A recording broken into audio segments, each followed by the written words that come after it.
আল্লাহ নবী বললেন জিকিরের মজলিস যে জায়গায় আল্লাহ পাকের জিকির হয় ওটা হলো জান্নাতের বাগান। দ্বিতীয় হাদিসে আল্লাহ নবী কি বললেন? মাজালিসুল ইলমি অর্থাৎ শিক্ষার মজলিস, জ্ঞানের মজলিস, যেখানে কোরআন হাদিস সারা শরীয়তের কথা আলোচনা হয়, ওইটা হচ্ছে জান্নাতের বাগান। তৃতীয় হাদিস আল্লাহ নবী বলছেন আল মাসাজিদ, যত মসজিদ আছে দুনিয়াতে, যত মসজিদ আছে এই মসজিদ হলো জান্নাতের বাগান। সাহাবায়ে কেরামরা জিজ্ঞাসা করলেন, ইয়া রাসূলুল্লাহ, আমার রতন জান্নাতের বাগানের ফল কোনটা, জান্নাতের বাগানের উপকার কোনটা? আল্লাহ নবী বললেন সুবহানাল্লাহি ওয়ালহামদুলিল্লাহি ওয়ালা ইলাহা ইল্লাল্লাহু আল্লাহু আকবার। এই যে আল্লাহ পাকের নামের তাসবিহ, এটা হলো জান্নাতের বাগানের ফল। একবার বলুন না সুবহানাল্লাহ। প্যারে হাজিরিন মজলিস, রাসূলুল্লাহ সাল্লাল্লাহু আলাইহি ওয়াসাল্লামের ব্যাপারে আমি আলোচনা করার আগে মুজাদ্দিদ জামান দাদা হুজুর পীর কেবলার ব্যাপারে একটু কয়েকটা কথা বলবো। কারণ আমি আগে ছোটটা বলবো, তারপর বড়টা। কারণ আমি যদি দাদা হুজুর পীর কেবলার আলোচনা করি, আলোচনাটা সংক্ষিপ্ত হয়ে যাবে, কিন্তু রাসূলুল্লাহ যদি আলোচনা করি তা আমার জীবন কুরবান হয়ে যাবে, আমার জীবন শেষ হয়ে যাবে। তথাপি আমার ওই কাসেম রাসূলের জীবনের, তিনার জীবনটা যদি একটা সমুদ্র হয়, তা আমি ওই সমুদ্রের কয়েকটা বালি কণা নিয়েও আমি আলোচনা করতে পারবো না। সেই জন্য আমি ছোটটা আগে আলোচনা করবো, পরে বড়টা আলোচনা করবো। প্যারে হাজিরিন, মুজাদ্দিদে জামান আবু বকর সিদ্দিকী দাদা হুজুর রাহমাতুল্লাহ আলাইহি উলিল আমর, কথা বুঝেছেন, ঊনবিংশ শতাব্দীর যিনি মুজাদ্দিদ ছিলেন, বাংলা আসাম বাংলাদেশের মুজাদ্দিদ, সমগ্র পৃথিবীর জন্য আল্লাহ পাক রব্বুল আলামিন যিনাকে মুজাদ্দিদ হিসেবে কবুল করেছিলেন। যদিও আমরা বলি বাংলা আসাম বাংলাদেশের তিনি মুজাদ্দিদ ছিলেন, কিন্তু সেই সময়কার সমস্ত আলেমরাই তাকে মুজাদ্দিদ বলে মেনেছিলেন। তা সেই মুজাদ্দিদে জামান দাদা হুজুর রাহমাতুল্লাহ আলাইহি, তিনার মাসলাকের আমরা অনুসারী। কম বেশি আমাদের পশ্চিম বাংলা, তারপর বাংলাদেশে কম বেশি বেশিরভাগ মানুষই মুজাদ্দিদে জামান দাদা হুজুর পীর কেবলার সিলসিলাকে ভালোবাসে। কথা বুঝেছেন?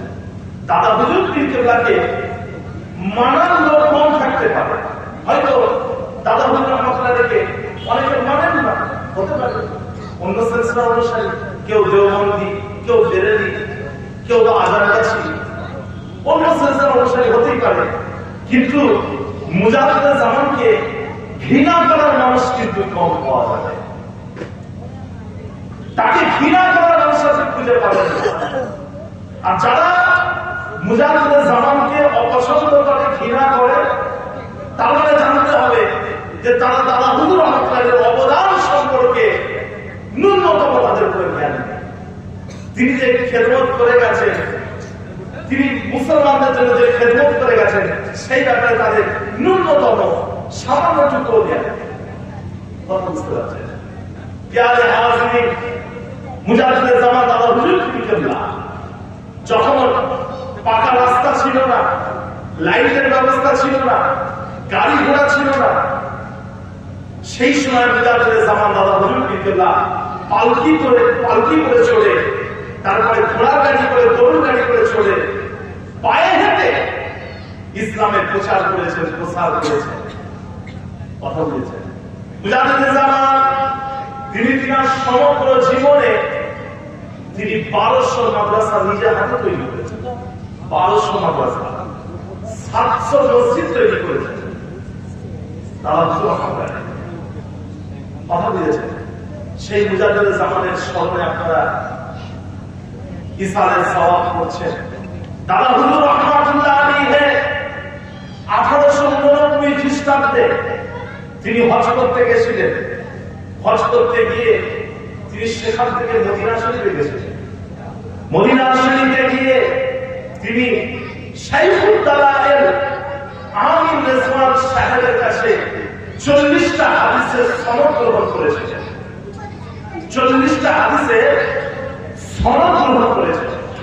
বুখারী, মুসলিম, আবু দাউদ, তিরমিজি, নাসাই, ইবনে মাজাহ, এইভাবে 40টা হাদিসের কিতাবের ওনাদের সনদ ছিল। কথা বুঝেছেন? সনদ মানে কাকে বলে জানেন? সনদ কাকে বলে জানা আছে? সনদ মানে হলো সম্পর্ক, একে অপরের সাথে কি সম্পর্ক, এটাকে সনদ বলে। যেমন আমি আপনার কাছ থেকে একটা কথা শুনেছি, আপনি আরেকজনের কাছ থেকে একটা কথা ওই কথা শুনেছেন, তিনি আবার অন্যজনের কাছ থেকে এই কথা শুনেছেন। এই যে সম্পর্ক, এটাকে সনদ বলে। দাদা হুজুর রহমাতুল্লাহ আলাইহি 40টা হাদিসের সনদ পেয়েছিলেন, তার মানে হলো তিনি তিনার শিক্ষকের কাছ থেকে এই হাদিস পড়লেন, উনার শিক্ষকের কাছ থেকে হাদিস পড়েছেন, তার শিক্ষকের কাছ থেকে হাদিস পড়েছেন। এইভাবে তাবেঈন পর্যন্ত পৌঁছে যাবে। তাবেঈনদের কাছ থেকে হাদিস শুনেছেন, আর তাবেঈনরা সাহাবাদের কাছ থেকে হাদিস শুনেছেন। সাহাবারা স্বয়ং রাসূলুল্লাহ সাল্লাল্লাহু আলাইহি ওয়াসাল্লামের কাছ থেকে হাদিস শুনেছেন। একবার বলবেন না সুবহানাল্লাহ।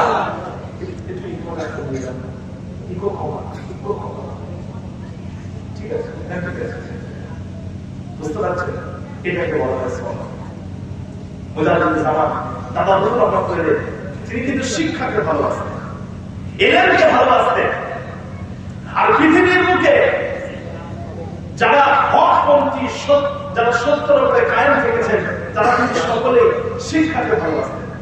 দাদা হুজুর পীরকেল্লা তিনি যদি ভণ্ড পীর হবেন, তাহলে তিনি মাদ্রাসা কেন করবেন? বলেন, মাদ্রাসা কেন করবে? যদি কেউ ভণ্ড হয়, সে মাদ্রাসা কেন করবে? শিক্ষা হলো এমন একটা জিনিস, জ্ঞান হলো এমন একটা জিনিস যেটা মানুষকে প্রশ্ন করানো শেখায়। এটা কি, ওটা কি, এটা কি, ওটা কি, প্রশ্ন। তা দাদা হুজুর আমাদের যদি অন্ধ হবেন, তিনি মাদ্রাসা করবেন? কথা বুঝতে পারছেন? তিনি তো বড় বড় দরগা করবেন, বড় বড় দরগা, যেখানে চাদর চড়ানো হবে, হাজার হাজার টাকা, কোটি কোটি টাকা নষ্ট করে যেখানে চাদর ফুল চড়ানো হবে। কথা বুঝতে পারছেন? যেখানে গান বাজনার আসর বসবে, দাদা হুজুরের তো এগুলো করার দরকার ছিল। কথা বুঝতে পারছেন? কিন্তু না, আল্লাহ পাক রব্বুল আলামিন যাকে জামানার মুজাদ্দিদ করেছিলেন, তিনি দরগার পক্ষে ছিলেন না। প্রায় দাদা হুজুর আমাদের 40টা দরগা ভেঙে দিয়েছিলেন। 40টা দরগা, এমন দরগা যেসব জায়গায় গান বাজনা হতো, সেরেক হতো, নিজে গিয়ে সেসব জায়গাগুলো ভেঙে দিয়েছিলেন। বলেন, এরকম সৎ সাহস আছে? এরকম সৎ সাহস আমাদের আছে? বলবেন, কথা বলেন। মুজাদ্দিদ জামানে কাজ করে গেছে। তা ভাইয়া, দাদা হুজুর রহমাতুল্লাহ আলাইহি যিনি আশেপাশে যারা থাকতেন, তারা কিন্তু আমার মতো মূর্খ মানুষ না। আল্লামা রুহুল আমিন সাহেব হুজুরের মতো মানুষ, যে আল্লামা রুহুল আমিন সাহেব হুজুর, তিনার 18,000 হাদিস মুখস্থ ছিল। 18,000, একটা দুটো নয়, 18,000। আমি আমার সমগ্র জীবনে যে কটা হাদিস মুখস্থ আছে, হয়তো হিসাব করে দেখা যায় 100টাও পার হবে। বুঝতে পারছেন? আর ওনার 18,000 হাদিস মুখস্থ ছিল। 18,000। আল্লামা রুহুল আমিন সাহেব উনি 13,000 পাতা বই লিখেছে। 13,000 পাতা আল্লামা রুহুল আমিন সাহেব। তা ওনার মতো মানুষ দাদা হুজুর পীরকেল্লার হাতে হাত দেওয়াকে পছন্দ করেছে। ডাক্তার মোহাম্মদ শহীদুল্লাহ, যিনার বাড়ি হচ্ছে বাংলাদেশে, 18 ভাষা নিয়ে এনেছিলেন। 18টা ভাষা এনে তিনার মতো একজন মানুষ দাদা হুজুর পীরকেল্লার হাতে হাত দেওয়াটা পছন্দ করেছে। কথা বুঝতে পেরেছেন? তা ভাইরা, আপনি আমি অত্যন্ত সাধারণ মানুষ, আমাদের পড়ালেখা বেশি নেই, কিন্তু আমরা যে পীরকে পেরেছি, আমাদের যারা উস্তাদ, আমাদের যারা শিক্ষক, যারা কিন্তু মজবুত মানুষ, তার ভাইজান ভুল করবেন না, চিন্তা অসুবিধা যেন না হয়। মুজাহিদুল জামানের সিলসিলাকে মজবুতির সাথে করবেন। কে কি করছে দেখতে যাবেন না, ফুলপুরা শরীফে যাবেন, গিয়ে তামাজুল ফিকহের সিলসিলা যেসব বইগুলো আছে, কিতাবগুলো আছে, ওইগুলোকে ঘরে কিনে নিয়ে যদি পড়েন, ইনশাআল্লাহ সিলসিলার প্রতি আপনার ধারণা পরিবর্তন করবে। আপনি দাদা হুজুর ফিকহকে ভালোবাসতে শুরু করবেন। আল্লাহ পাক আমাদের সকলকে এই সিলসিলার উপরে কায়েম রাখেন, বলুন আল্লাহুম্মা আমিন।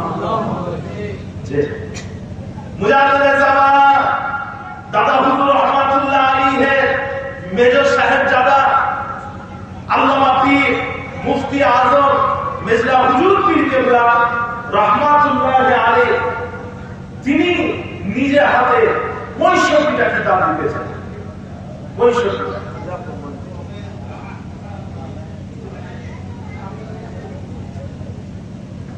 বাংলা, উর্দু, আরবি, ফার্সি, 4 ভাষায় তিনি মোট 65টা কিতাব লিখেছেন।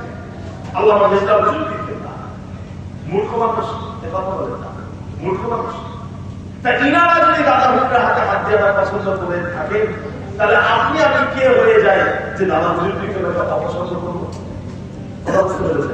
আল্লাহ পাক আমাদের সকলকে এই সিলসিলার উপর কায়েম রাখেন, বলুন আল্লাহুম্মা আমিন। ভাইজান, যখন মানুষ যখন মুখে দাঁড়িয়ে রাখতো না, নাম আব্দুর রহমান, আব্দুর রহিম, মুখে দাঁড়িয়ে নেই, মাথায় টিকি, পরনে ধুতি, বেধর্মীদের অনুষ্ঠানে গিয়ে মানুষ যখন ভোগ খেত, প্রসাদ খেত, মুজাহিদুল জামান তখন এসেছিলেন, এসে মানুষকে এই সমস্ত অনিসলামিক কাজকর্ম থেকে বিরত রেখেছেন, তাদেরকে ইসলামের শিক্ষা দান করেছেন। সেই দাদা হুজুর থেকে অন্তরে আপনি আমি বলি সিলসিলার অনুসারী, আল্লাহ পাক রব্বুল আলামিন এই সিলসিলাকে কায়েম রাখেন আর আমাদেরকে সিলসিলার উপর মজবুত রাখেন, বলুন আল্লাহুম্মা আমিন। যে ইয়ারে হাজিরিন, আমি মূল আলোচনার দিকে যাব, সেটা হচ্ছে রাসূলুল্লাহ সাল্লাল্লাহু আলাইহি ওয়াসাল্লামের জীবন ব্যবস্থা, তিনার আলোচনা। আল্লাহ নবীর জীবনের আলোচনাকে কি বলা হয় বলেন? আমার নবী পাকের জীবন নিয়ে আলোচনাকে আরবিতে কি বলা হয়? আরবিতে বলা হয় সিরাত। সিরাত বলা হয়। আল্লাহ নবীর জীবন মানে হলো সিরাত। তা আমরা সিরাত নিয়ে আলোচনা করব ইনশাআল্লাহ। রাসূলুল্লাহ সাল্লাল্লাহু আলাইহি ওয়াসাল্লাম কত তারিখে দুনিয়াতে এসেছেন বলেন? আল্লাহ নবী কত তারিখে দুনিয়ায় এসেছেন বলেন? রবিউল আউয়াল মাসে 12 তারিখ। কি বার? সোমবার। কত খ্রিস্টাব্দে? কেউ বলেছেন 570, আবার কেউ বলেছেন 571 খ্রিস্টাব্দে আল্লাহ নবী দুনিয়াতে এলেন। যে কেন এলেন? আল্লাহ রাব্বুল আলামিন কুরআন শরীফের মধ্যে জানিয়ে দিচ্ছেন, বিসমিল্লাহির রহমানির রহিম, আলিফ লাম রা, কিতাবুন আনজালনাহু ইলাইকা লিতুখরিজান নাসা মিনাজ যুলুমাতি ইলান নূর। আল্লাহ বলেছেন আলিফ লাম রা, এই কিতাব কোরআন শরীফ আমি আল্লাহ আপনার উপরে নাযিল করেছি মানুষকে অন্ধকার থেকে টেনে আলোয় নিয়ে আসার দায়িত্ব আমি আল্লাহ আপনার উপরে অর্পণ করেছি। ও ভাইয়েরা, ও উম্মতিরা, আল্লাহ রাব্বুল আলামিন তিনি কোরআন শরীফে আরো জানিয়ে দিলেন, আল্লাহ পাক তিনি তিনার হাবিবকে দায়িত্ব বুঝিয়ে দিচ্ছেন। বিসমিল্লাহির রহমানির রহিম, ইয়া আইয়ুহান নাবিয়্যু ইন্না আরসালনাকা শাহিদান ওয়া মুবাশশিরান ওয়া নাযীরা ওয়া দা'iয়ান ইলাল্লাহি বিইذনিহি ওয়া সিরাজান মুনীরা। আল্লাহ পাক বলেন, হে নবী, আমি আল্লাহ আপনাকে দুনিয়ায় পাঠিয়েছি একজন সাক্ষ্যদাতা হিসাবে, একত্ববাদের সাক্ষ্যদাতা হিসাবে এবং সুসংবাদদাতা হিসাবে এবং সতর্ককারী হিসাবে এবং আল্লাহ পাকের রাস্তায় আল্লাহ পাকের অনুমতিতে আহ্বানকারী হিসাবে।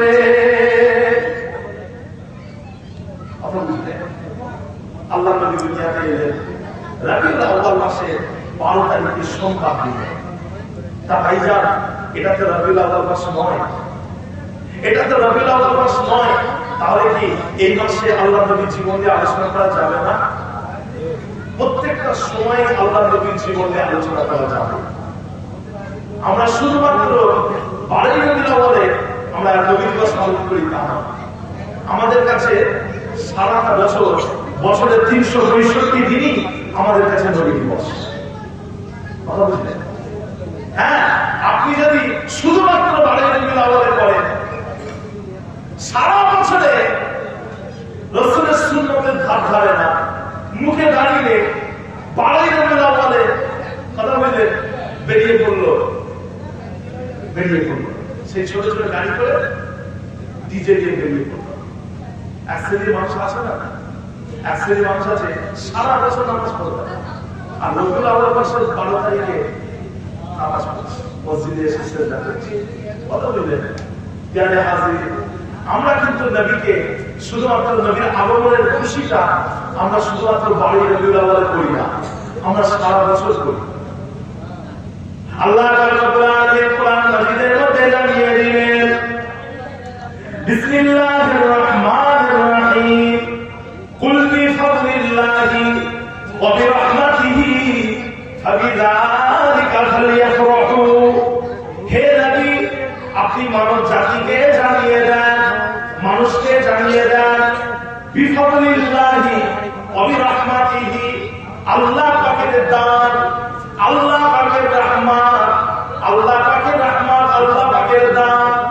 মানব জাতি তারা যে আল্লাহ পাকের রহমত, আল্লাহ পাকের দান পেয়েছে এবং আরো যা কিছু পেয়েছে, এই সব কিছুর জন্য তারা যেন আনন্দিত হয়, তারা যেন খুশি হয়।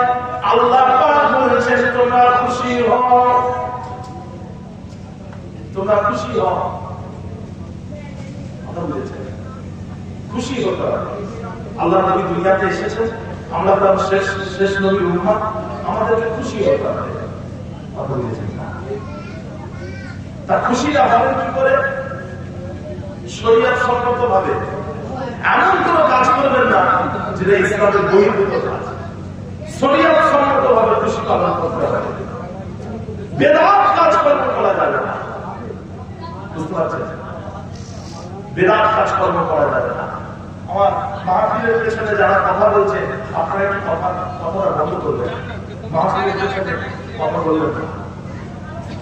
এদিকে খেয়াল করে যে, আচ্ছা ভাইজান বলেন তো, এই যে মাদ্রাসা, আপনাদের এলাকায় মাদ্রাসা আছে, এই মাদ্রাসা পড়া কি বেদাত না জায়েজ?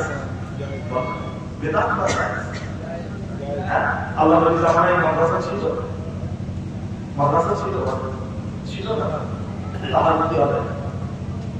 এই যে ক্লাস 1, ক্লাস 2, ক্লাস 3 আলেম ফাজিল কামিল টাইটেল আল্লাহ নবীর জামানায় ছিল না, তাহলে মাদ্রাসা পড়াও বেদাত।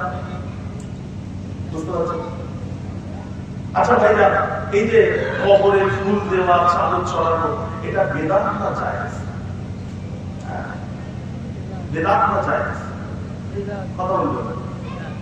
বেদাত কাকে বলে সেটা আমাদের প্রথমে জানতে হবে।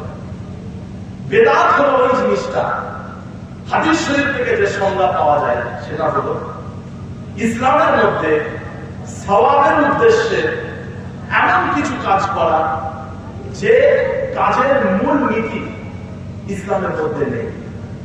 মূল নীতি ইসলামের মধ্যে নেই, মানে আল্লাহ নবী সাল্লাল্লাহু আলাইহি ওয়াসাল্লাম তিনি করেননি, সাহাবারা করেননি, তাবেঈনরা করেননি, আবার কেউ কেউ বলেছেন তাবেঈনরাও করেননি।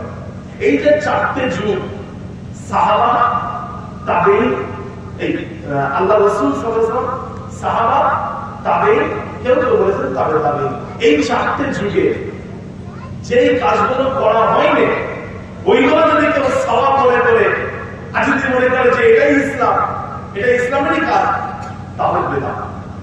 ওটা হচ্ছে কি বেদাত।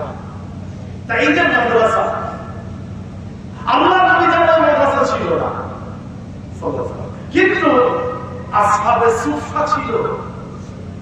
আসহাবে সুফা গরীব সাহাবা, তারা আল্লাহ রাসূলের কাছে থাকতেন, তাদেরকে আল্লাহ নবী তিনি ওয়াজ নসিহত করতেন, তাদেরকে ইসলামের আহকাম শিখাতেন। সেই জন্য আমরা সেখান থেকে আলেম ওলামারা কিয়াস করে বলেছেন মাদ্রাসা করা বেদাত নয়। কিন্তু মাজারে ফুল দেওয়া, চাদর দেওয়া, এই সমস্ত জিনিসের মূলনীতি আপনি ইসলামের মধ্যে পাবেন না, পাবেন না, নেই, জিরো জিরো। বুঝতে পারছেন? ইয়ারে হাজির যে কথা আমি বলছি না। সেই জন্য বেদাত বলতে গেলে তার একটা সংজ্ঞা আছে। আর নবী দিবস পালন করবেন সুন্নতি পদ্ধতিতে, বেদাত কাজকর্ম করবেন না। বুঝতে পারছেন? এক শ্রেণীর মানুষ মনে করে যে বেদাত শব্দটা হয়তো অন্যদের হয়ে গেছে, না, এটা আমাদেরই শব্দ। বেদাত শব্দ কি আমাদের।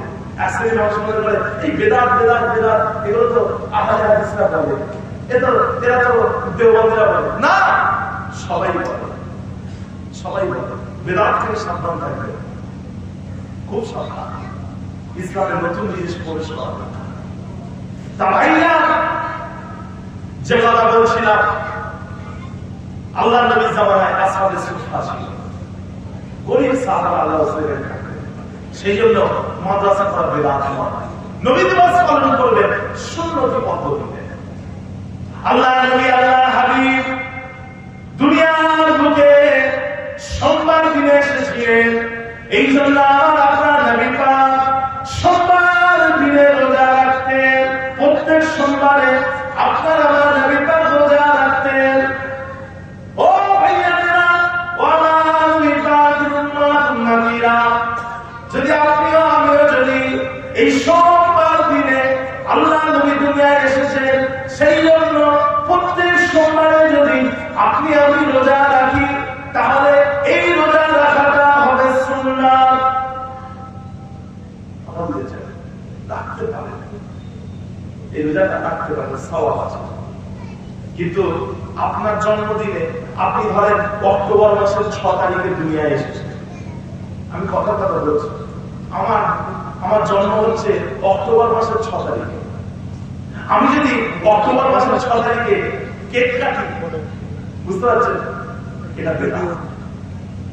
আপনি এমনি কেক কিনে এসে ঘরে খাওয়া জিনিস, জন্মদিন উপলক্ষ করে কেক কাটবো, বুঝতে পারছেন, জন্মদিন উপলক্ষ করে মসজিদে গিয়ে নামাজ পড়বো, আজকে আমার জন্মদিন, না, আপনি ভুলাবেন না। ইসলামের সাথে আপনার জন্মদিনটাকে মিলিয়ে ফেলবেন না। ইসলামের জন্মদিন মৃত্যুদিন পালন করা হয় না। ইসলামে জন্মদিন মৃত্যুদিন পালন করা হয় না। যে ইসলামের জন্মদিন নেই, মৃত্যুদিন নেই। জন্মদিনটা, আপনার জন্মদিনটা 364 দিনের মতোই, বছরের বাকি 364 দিনের মতোই আপনার জন্মদিনটা। ওটা আপনার কাছে স্পেশাল কিছু না, ওটা সাধারণ একটা দিন। বুঝতে পারছেন? আর মৃত্যুদিনও পালন করা যাবে না, মৃত্যুদিন পালন করা যাবে না। যে কি করবেন? সওয়াব রেসানি করবেন। সওয়াব রেসানি আলাদা জিনিস, মৃত্যুদিন পালন করা আলাদা জিনিস। সওয়াব রেসানি আলাদা, মৃত্যুদিন পালন করা আলাদা। বুঝতে পারছেন? যে আল্লাহ নবী বলেছেন 3 দিনের বেশি শোক পালন করা হয় না। ইসলামে 3 দিনের বেশি শোক পালন করা হয় না। একজনের মানুষের বাড়ি কেউ মারা গেছে, তো গ্রামবাসীরা যদি চায়, তারা ওই মানুষটাকে এই 3 দিন তাদেরকে ভাত দিতে পারে, তরকারি দিতে পারে, তাদের খাওয়া দাওয়ার ব্যবস্থা করতে পারে। এটা জরুরি নয়, চাইলে করতে পারে। আর তারা যদি নিজেরাই রান্না করে, এতেও কোনো অসুবিধা নেই, এতেও কোনো অসুবিধা নেই। গ্রামবাসীদের উচিত 3 দিন তাদের খাওয়ানোর ব্যবস্থা করে দেওয়া, কারণ 3 দিন হলো শোকের দিন। যদি কারোর ঘরে কেউ মারা যায় 3 দিন শোক পালন করতে হবে, বুঝতে পারছেন? এই 3 দিনের পরে আর শোক পালন করা যাবে না, আর শোক পালন করা যাবে না। এবারে কি করবেন? সওয়াবের ইসলাম করতে পারেন, সওয়াবের ইসলাম। আল্লাহ নবী আল্লাহর হাবিবের কাছে একজন মানুষ এসে বললেন, ইয়া রাসূলুল্লাহ, ইয়া হাবিবাল্লাহ, আমার আম্মা জান হঠাৎ করে দুনিয়া থেকে চলে গিয়েছেন। ইয়া রাসূলুল্লাহ, ইয়া হাবিবাল্লাহ, আমার যেটা মনে হয়, আমার মায়ের যদি কথা বলার শক্তি থাকতো, তিনি যদি কথা বলতে পারতেন, তাহলে আমাকে কিছু দান সদকা করতে বলতেন। ইয়া রাসূলুল্লাহ, ইয়া হাবিবাল্লাহ, এখন যদি আমি আমার মায়ের পক্ষ থেকে দান সদকা করি, ফাহাল লাহা আজরুন, তাহলে কি আমার আম্মা জান এই দান সদকার সওয়াবটা কি পাবেন? আল্লাহ নবী বলেছিলেন, নাম, অর্থাৎ হ্যাঁ, তুমি দান করবে, আর এই দানের সওয়াবটা তোমার আম্মা জানের কাছে পৌঁছে যাবে। মায়ের পক্ষ থেকে যদি কেউ দান করে, যে কোনো মানুষের পক্ষ থেকে যদি দান করা হয়, তাহলে এই সওয়াবটা কিন্তু পাবে। কথা বুঝলেন? এর মানে এই নয় যে আপনি সওয়াব পাবেন না, আপনিও পাবেন। আর আল্লাহ পাক রব্বুল আলামিন তার রহমতের শেষ নেই, আপনি যতটা সওয়াব পাবেন ওই রকম একটা অনুরূপ সওয়াব আল্লাহ পাক তার কবরে পৌঁছে দেবেন। বুঝতে পারছেন? প্রিয় হাজিরিন, এটাকে বলা হয় সওয়াব রেসানি বা সওয়াব পাঠানো, দোয়া চাওয়া, দান করা। আল্লাহ নবী আল্লাহর হাবিব, ও ভাইরা, আমার আপনার নবী পাক সাল্লাল্লাহু আলাইহি ওয়াসাল্লাম বলেছেন, ইযা মাতাল ইনসানু ইনকাদা আনহু আমালুহু ইল্লা বিসালাসাতি আশিয়াইন, সাদাকাতিন জারিয়াতিন আও ইলমিন ইউনতাফাউ বিহি আও ওয়ালাদিন সালিহিন ইয়াদউ লাহু। আল্লাহ নবী বলেছেন, মানুষ যখন মারা যায়, মানুষের যখন মৃত্যু হয়ে যায়, মানুষ যখন মৃত্যু হয়ে যায়, মানুষের যখন মরণ হয়ে যায়, তার আমলের ধারাবাহিকতা নষ্ট হয়ে যায়। আপনি দুনিয়ায় নামাজ পড়েছেন, রোজা রেখেছেন, হজ করেছেন, আপনি দুনিয়ায় যা আমল করেছেন, দুনিয়ার সওয়াব আপনাকে আল্লাহ পাক দুনিয়ায় দিয়ে দিয়েছেন, আপনার সওয়াব নথিভুক্ত হয়ে গিয়েছে।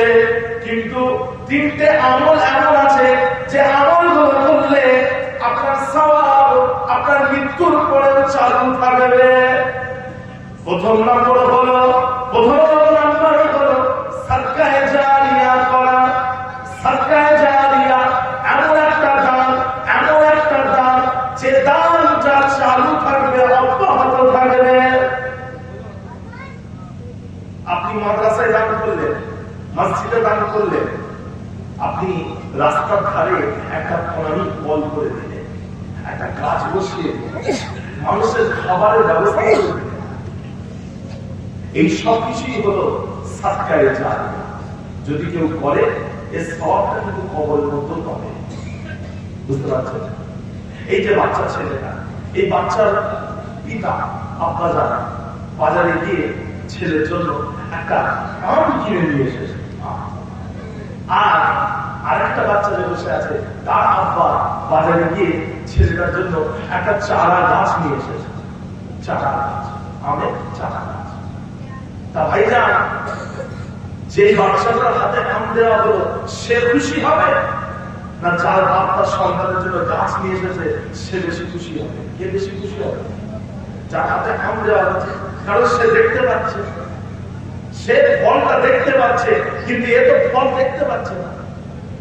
কিন্তু 5 বছর পরে কে খুশি হবে?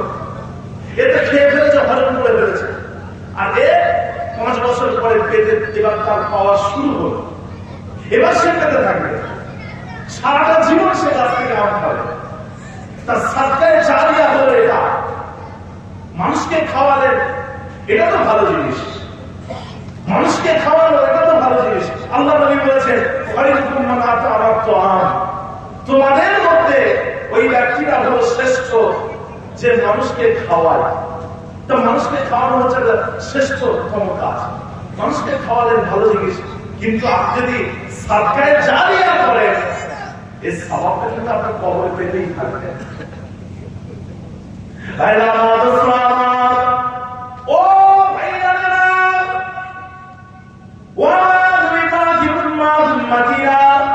দ্বিতীয় আমল, যে আমলের সওয়াবটা আপনি কবরে পেতে থাকবেন, সেই আমলটা হলো মানুষকে এমন একটা জ্ঞান দান করা, মানুষকে এমন একটা ইলম দান করা, যে ইলমের মাধ্যমে মানুষ উপকার পেতে থাকবে। যে ইলমের মাধ্যমে মানুষ উপকার পায়, মানুষকে আপনি যে কোনো শিক্ষা দান করলেন, উপকারী শিক্ষা, এর কারণে আপনি কবরের মধ্যে সওয়াব পেতে থাকবেন। তবে আপনাকে আমাকে চেষ্টা করতে হবে মানুষকে কোরআনের শিক্ষা দান করার। কেননা আল্লাহ নবী বলেছেন, খায়রুকুম মান তাআল্লামাল কুরআনা ওয়া আল্লামাহু, তোমাদের মধ্যে ওই ব্যক্তিটা হলো উত্তম যে নিজে কোরআন শেখে এবং অন্যকে কোরআনের শিক্ষা দান করে।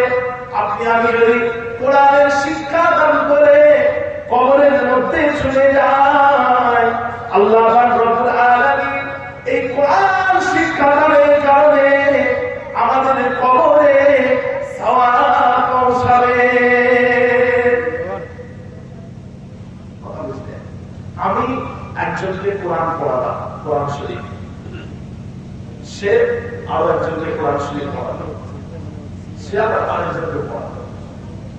এই যে তিনজনা মানুষ কোরআন শরীফ পড়বে, আর এই তিনজনের সওয়াব আমি পাবো, কবরে শুয়ে শুয়ে পাবো। বুঝতে পারছেন? হ্যাঁ, তা ভাইজান আল্লাহ রাসূল এটা কথা বলেছেন। আর তৃতীয় নম্বর হলো নেক সন্তান, সুসন্তান রেখে যাওয়া, যে তার বাপ মায়ের জন্য দোয়া চায়। নেক সন্তান, সুসন্তান রেখে যাওয়া, যে তার আব্বা মায়ের জন্য দোয়া চায়। ও ভাইয়ারা, ও আমার নবী পাকের উম্মত উম্মতিরা, নেক সন্তান, সুসন্তান, সৎ সন্তান আল্লাহ পাক রব্বুল আলামিন বড় নিয়ামত করেছেন। আল্লাহ পাক বলেছেন, ওয়াকাদা রাব্বুকা আল্লা তা'বুদু ইল্লা ইয়্যাহু ওয়া বিল ওয়ালিদাইনি ইহসানা ইম্মা ইয়াবলুগান্না ইনদাকাল কিবারা আহাদুহুমা আও কিলাহুমা ফালা তাকুল লাহুমা উফফিন ওয়া লা তানহারহুমা ওয়া কুল লাহুমা কাওলান কারীমা। আল্লাহ পাক বলেছেন, তোমার আল্লাহ বিচার করে দিয়েছে, তোমার আল্লাহ সিদ্ধান্ত জানিয়ে দিয়েছে, তোমরা আল্লাহ ছাড়া অন্য কারো ইবাদত বন্দেগী করবে না, কারো উপাসনা করবে না, ইবাদত বন্দেগী করবে না। আর তোমরা তোমাদের পিতা মাতার সাথে সদাচরণ করবে, ভালো ব্যবহার করবে। যদি তোমাদের পিতা মাতা অথবা পিতা অথবা মাতা দুই জন্মদাতার একজন অথবা দুজন যদি তোমাদের কাছে বুড়ো বুড়ি অবস্থায় উপস্থিত হয়, বৌড় অবস্থায় বার্ধক্যে পৌঁছে যায়, তাহলে তোমরা তাদেরকে উফ শব্দটুকু বলো না। আর তোমরা তাদের সাথে ধমক দিও না, তাদেরকে ধমক দিও না, এবং তোমরা তাদের সাথে সদা সর্বদা সম্মান সূচক কথাবার্তা বলো। কি বলেন আল্লাহ? কি বলেন? বাপ মায়ের সাথে ভালো ব্যবহার, তারা যখন বুড়ো বুড়ি হয়ে যাবে তাদের প্রতি উফ শব্দটুকু না বলা। আর 3 নম্বর হলো তাদের সাথে কি সম্মান সূচক কথা বলা, মর্যাদা দিয়ে রেসপেক্টফুলি কথা বলা। এই তিনটে জিনিস, এগুলো হচ্ছে সৎ সন্তানের, নেক সন্তানের, এগুলো হচ্ছে আলামত, নিদর্শন। বুঝতে পারছেন? তাই যান নেক সন্তান খুব গুরুত্বপূর্ণ। আল্লাহ আমাদের সকলকেই নেক সন্তান দেয়, আর যাদের সন্তান আছে আল্লাহ তাদেরকে নেক করে। আল্লাহ আজকে তো আমার মনে হয় এই ছোট ছোট বাচ্চারা সব কিরাত প্রতিযোগিতায়, গজল প্রতিযোগিতায় নাম দিয়েছে, তাই তো নাকি? আল্লাহ যারা এদেরকে সকলকে এক একটা সোনার টুকরো করে, সকলকে সোনার টুকরো করে। আল্লাহ এদের মাধ্যমে দ্বীন ইসলামের খিদমত করার তৌফিক ইনায়েত করে। বলুন আল্লাহুম্মা আমিন। কথা বলছেন এগুলো, এই সমস্ত বাচ্চারা এরা হচ্ছে আপনাদের গর্ব, আপনাদের এরা কি গর্ব। আল্লাহ রাব্বুল আলামিন এদের মাধ্যমে দুনিয়া ও আখিরাতের কামিয়াবি দান করে। বলুন আল্লাহুম্মা আমিন। কথা বলছেন তা ভাইজান, নেক সন্তান খুব গুরুত্বপূর্ণ। নেক সন্তানের আলামত আপনাদেরকে বললাম যে, আর নেক সন্তান বাপ মা যতদিন দুনিয়ায় থাকবে তাদের সাথে ভালো আচরণ করবে, আর বাপ মা যখন দুনিয়া থেকে চলে যাবে তখন তারা কি করবে? তখন তারা আল্লাহকে বলবে, আল্লাহ রব্বির হামহুমা কামা রাব্বায়ানি সগীরা। ও আমাদের আল্লাহ, আমাদের আব্বা জান আম্মা জান আমাদেরকে ছোটবেলায় যেইভাবে লালন পালন করেছে, যেইভাবে মানুষ করেছে, আল্লাহ আপনিও তাদের প্রতি সেইভাবেই রহমত প্রদান করেন। এইভাবে বলা চাইবে, অপার জন্য এইভাবে বলা চাইবে। খবরদার বাপ মায়ের সাথে সদাচরণ করবে, ভালো ব্যবহার। যে হুমা জান্নাতুকা ওয়া নারুকা, আল্লাহ নবী বলেছেন হুমা জান্নাতুকা ওয়া নারুকা, তোমার আব্বা জান তোমার আম্মা জান তোমাদের জন্য জান্নাত, তোমার আব্বা জান তোমার আম্মা জান তোমাদের জন্য জান্নাত। আল্লাহ নবী আরো বলেছেন রিদা রাব্বি তাবারাকা ওয়া তাআলা ফি রিদাল ওয়ালিদাইনি ওয়া সাখাতা রাব্বি তাবারাকা ওয়া তাআলা ফি সাখাতিল ওয়ালিদাইনি। তোমার আব্বা জান তোমার আম্মা জান তোমার উপরে রাজি, তো আল্লাহ তোমার উপরে রাজি। তোমার আব্বা জান তোমার আম্মা জান তোমাদের উপরে নারাজ, তো আল্লাহ পাক রব্বুল আলামিন তিনিও তোমাদের উপরে নারাজ। আল্লাহকে রাজি করতে গেলে বাপ মাকে রাজি করতে হবে। এটা আল্লাহ রাসূল শর্ত জুড়িয়ে দিয়েছেন। এই শর্তটা আল্লাহ রাসূল জুড়িয়ে দিলেন। বুঝতে পারছেন? আল্লাহ নবীর কাছে এক ব্যক্তি এসে বললেন, ইয়া রাসূলুল্লাহ, দুনিয়ার মধ্যে মানুষের মধ্যে আমার প্রতি কে বেশি হকদার? আমার প্রতি কে বেশি হকদার, কে বেশি অধিকার রাখে? আল্লাহ নবী বললেন, তোমার আম্মা জান। তারপরে কি? ইয়া রাসূলুল্লাহ, আল্লাহ নবী বললেন, তোমার আম্মা জান, তোমার মা। তারপরে কি? ইয়া রাসূলুল্লাহ, আল্লাহ রাসূল বললেন, তোমার আম্মা জান, তোমার মা। তারপরে কি? ইয়া রাসূলুল্লাহ, তোমার আব্বা জান, তোমার পিতা। তিনবার মায়ের কথা, একবার বাবার কথা। বুঝেছেন যে কত কষ্ট করে একটা বাচ্চাকে তার মা পেটের মধ্যে 10 মাস 10 দিন পেটের মধ্যে ধরে থাকে, কত কষ্ট, কত যন্ত্রণা। কথা বুঝেছেন?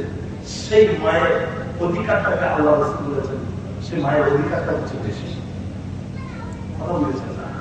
ইয়ারে হাজিরিন, হযরত আবু হুরায়রা রাদিয়াল্লাহু আনহু আল্লাহ নবীকে বলছেন, ইয়া রাসূলুল্লাহ, আমার মা আপনার কাছে আমাকে আসতে দেয় না, আমার মা আপনার কাছে আমাকে আসতে দেয় না, আপনার ব্যাপারে কবি কথা বলে। কথা বুঝেছেন? আল্লাহ রাসূল বলছেন, আবু হুরায়রা, তোমার মা আমাকে কি বলে সেটা তুমি বলতে চাও না, তুমি তোমার মায়ের সাথে খারাপ আচরণ করেছো কিনা? তুমি তোমার মায়ের সাথে খারাপ আচরণ করোনি তো? তাকে কষ্ট দাওনি তো? তোমার মা আমার ব্যাপারে যাই বলো, তুমি তোমার মায়ের সাথে খারাপ আচরণ করোনি তো? বলছো না। বুঝতে পারছেন? প্যারে হাজিরিন, আল্লাহ রাব্বুল আলামিন মা বাপ যদি বেঈমান হয়, যদি তাদের ঈমান যদি না থাকে, আর সন্তান যদি ইমানদার হয় তথাপিও ওই সন্তান ওই মা বাপের সাথে খারাপ আচরণ করতে পারবে না। মা বাপ যদি বেঈমান হয়, সন্তান যদি মুসলমান হয়, তথাপিও ওই সন্তান মা বাপের সাথে খারাপ আচরণ করতে পারবে না। হতে পারে আপনি আপনার মা বাপের অনুসরণ করবেন না, আপনার মা বাপের অনুসরণ করলেন না, কিন্তু খারাপ আচরণ করতে পারবেন না। বুঝতে পারছেন? ইয়ারে হাজির, আল্লাহ আমাদের সকলকে মা বাপের সাথে সচেতন করার তৌফিক এনায়েত করেন। বলুন আল্লাহুম্মা।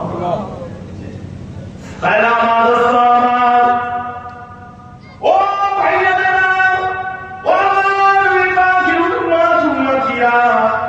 নেক সন্তান, সুসন্তান কোথায় গেলে পাওয়া যাবে? কোন জায়গায় গেলে নেক সন্তান খুঁজে পাওয়া যাবে? নেক সন্তান পাবেন কি করে? সেই পদ্ধতিটা আল্লাহ নবী আল্লাহর হাবিব শিখিয়ে দিলেন। ও ভাইজানেরা, একটা ঘর তৈরি করতে গেলে প্রথমে ঘরের ভিত তৈরি করতে হয়। আল্লাহ নবী নেক সন্তান পাওয়ার পদ্ধতি বললেন। নেক সন্তান পেতে গেলে আগে আপনি যাকে বিয়ে করবেন, বিয়ে করার সময় আপনাকে ঠিকঠাক ভাবে মেয়ে দেখে বিয়ে করতে হবে। বিয়ে করা হলো কি? সুন্নাত। সুন্নাত। আর যদি কারো নিজের চরিত্রের উপরে যদি বিশ্বাস না থাকে যে আমি যে কোনো সময় খারাপ কাজ করে ফেলতে পারি, আমি যে কোনো সময় অন্যায় করে ফেলতে পারি, হতে পারে, তাহলে তার উপরে বিয়ে করা হচ্ছে ওয়াজিব। যদি বিয়ে করতে না পারে, সামর্থ্য যদি না থাকে, পয়সা করি যদি না থাকে, তাহলে কি করবে? রোজা রাখবে, নফল রোজা রাখবে।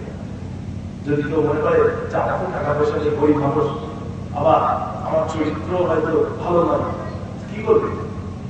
তার চরিত্রটাকে কন্ট্রোল করার জন্য সে তখন রোজা রাখবে। রোজা, বুঝতে পারছেন? তা ভাইরা, যে কথা বলছিলাম, বিয়ে করার সময় ঠিক করে বিয়ে করা। বিয়ে করা কি সুন্নাত? শুধু সুন্নাত নয়, 1,40,000 এর ইখতিলাফ 2,40,000 সমস্ত নবীদের সুন্নাত। কথা বুঝলেন? সমস্ত নবীদের সুন্নাত হলো কটা? বলে 4টে। সমস্ত নবীদের সুন্নাত কটা? 4টে। প্রথম নম্বর হলো লজ্জা, হায়া। হায়া, লজ্জা, এটা হলো সমস্ত নবীদের সুন্নাত। দ্বিতীয় নম্বর হলো সুগন্ধি ব্যবহার করা, আতর ব্যবহার করা, সমস্ত নবীদের সুন্নাত। তৃতীয় নম্বর হলো মেসওয়াক ব্যবহার করা, সমস্ত নবীদের সুন্নাত। আর চতুর্থ নম্বর হলো বিয়ে শাদী করা, সমস্ত নবীদের সুন্নাত। এই 4টে জিনিস হলো সমস্ত নবীদের সুন্নাত। আল্লাহ নবী বলছেন, তুনকাহুল মারআতু লিআরবাঈন, লিমালিহা ওয়া লিজামালিহা ওয়া লিহাসাবিহা ওয়া লিদীনিহা ফাসফার বিযাতিদ-দীন তারিবাত ইয়াদা। আল্লাহ নবী বললেন, মেয়েদেরকে 4টে জিনিস দেখে বিয়ে করা হয়। আল্লাহ নবী বললেন না মেয়েদের 4টে জিনিস দেখে বিয়ে করো, বলছেন 4টে জিনিস দেখে সমাজের মানুষরা বিয়ে করে। সেই 4টে জিনিস হলো, প্রথম নম্বর হলো মেয়ে ছেলের টাকা পয়সা, ধন দৌলত। দ্বিতীয় নম্বর হলো মেয়ে ছেলের রূপ লাবণ্য, সৌন্দর্য দেখে বিয়ে করা হয়। তৃতীয় নম্বর হলো মেয়ে ছেলের বংশ মর্যাদা দেখে। আর চতুর্থ নম্বর হলো মেয়ে ছেলের দিনদারি দেখে, আল্লাহ ভীরুতা দেখে। আল্লাহ নবী বলছেন, ফাসফার বিযাতিদ-দীন, তোমরা দিনদারিটাকে তোমরা প্রাধান্য দাও, আল্লাহ ভীরুতাটাকে তোমরা প্রাধান্য দাও। দিনদারি। একটা ইটের সাথে আরেকটা ইটের জোড়া লাগানোর জন্য কিসের প্রয়োজন হয়? বলে সিমেন্টের প্রয়োজন হয়, পানি সিমেন্টের প্রয়োজন। আবার একটা প্লাস্টিকের সাথে আর একটা প্লাস্টিকের জোড়া লাগানোর জন্য ফেভিকুইকের প্রয়োজন হয়, একটা কাঠের সাথে আর একটা কাঠের জোড়া লাগানোর জন্য ফেভিকলের প্রয়োজন হয়। প্রত্যেকটা জিনিসের জোড়া লাগানোর পদ্ধতিটা কিন্তু আলাদা, বস্তুটা কিন্তু আলাদা। আর একটা বেটা ছেলে একটা মেয়ে ছেলে এই সংসারকে জোড়া লাগানোর জন্য যে জিনিসটার প্রয়োজন হয় ওই জিনিসটার নাম হলো দ্বীনদারি বা আল্লাহ। আল্লাহকে ভয় করবে, ওই মেয়ে ছেলে আল্লাহকে ভয় করবে, ওই বেটা ছেলে আল্লাহকে ভয় করবে। বুঝতে পারছেন? ও ভাইয়ারা, ও আমার বিবাহে উম্মাতিরা, এরপরে আপনি কি করবেন? স্বামী স্ত্রী যখন বিবাহের পরে একই বিষয়ে একত্রিত হবে, স্বামী স্ত্রী মিলিত হওয়ার পূর্বে একটা দোয়া পাঠ করবেন। একটা দোয়া, যে দোয়াটা আল্লাহ নবী শিখিয়ে দিয়েছেন, দোয়াটা হলো বিসমিল্লাহে আল্লাহুম্মা জান্নিবনাশ শাইতানা ওয়া জান্নিবিশ শাইতানা মা রাযাকতানা। এই দোয়াটা পাঠ করে স্বামী স্ত্রী মিলিত হবে। এরপরে আল্লাহর যেটা ইচ্ছা হবে সেটাই হবে, হয় একটা ছেলে হবে না হলে একটা মেয়ে হবে। কথা বুঝেছেন? কোন আপত্তি আছে? কোন আপত্তি আছে? হয় একটা ছেলে না একটা মেয়ে হবে।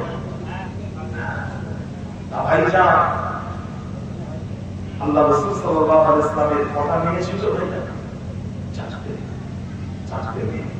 যায়নাব, রুকাইয়া, উম্মে কুলসুম, ফাতিমা।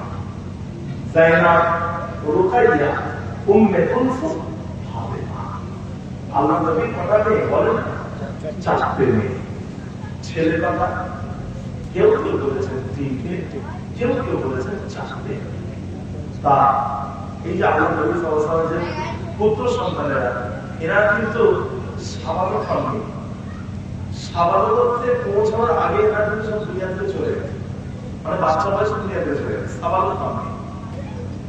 তা ভাইজান, আমার নবী পাকের ছেলে ছিল না, মানে ছেলেরা সব দুনিয়াতে চলে গেছে, কিন্তু আল্লাহ নবী, আল্লাহ হাবিব, তিনি হযরত হুসাইন বিন আলী রাদিয়াল্লাহু আনহুকে উনি কিন্তু নিজের ছেলে বলেছেন। ওরা বলেছেন হযরত ফাতিমা রাদিয়াল্লাহু আনহাকে আল্লাহ নবী তিনি কিন্তু নিজের শরীরের অংশ বলেছেন। আর হযরত হুসাইন রাদিয়াল্লাহু আনহুকে আল্লাহ নবী বলেছিলেন যে আমার ছেলেকে দেখাও, আমার ছেলেকে দেখাও। হুসাইন রাদিয়াল্লাহু আনহু একবার বলেছিলেন যে আমার ছেলেকে দেখাও, মানে ছেলে বলেছেন, আল্লাহ নবী ছেলে বলেছেন, তাই ছেলে। যদিও নাতি হন, কিন্তু ছেলে। হযরত হুসাইন রাদিয়াল্লাহু আনহু যত নাসল আছে কত হয়েছে? 69 আওলাদদের বা বংশের মানুষদেরকে সব শহীদ করে দিল কারবালার নাম ধরে। তো বেঁচে গেছেন কে? হযরত আলী আল আসগার, জয়নুল আবেদিন। জয়নুল আবেদিন হযরত আলী আল আসগার, তিনাকে ছেড়ে দিল। তা হযরত হুসাইন রাদিয়াল্লাহু যে নাসব, তিনাদের রক্ত আছে, এই রক্ত যারা ধারক বাহক, এরা কিন্তু সব আওলাদের আছে। এরা কিন্তু আছে কি বলেন? আওলাদের রাসূল। আর কুফা শরীফের বিস্তার তারা মুফতিউল্লাহ রহমাতুল্লাহ আলাইহি, উনি তো আওলাদের রাসূল, উনি আওলাদের রাসূল না, যে কুফার বিস্তার হুজুর তাওয়া রাসূল রহমাতুল্লাহ আলাইহি, তিনি কিন্তু আওলাদের রাসূল না।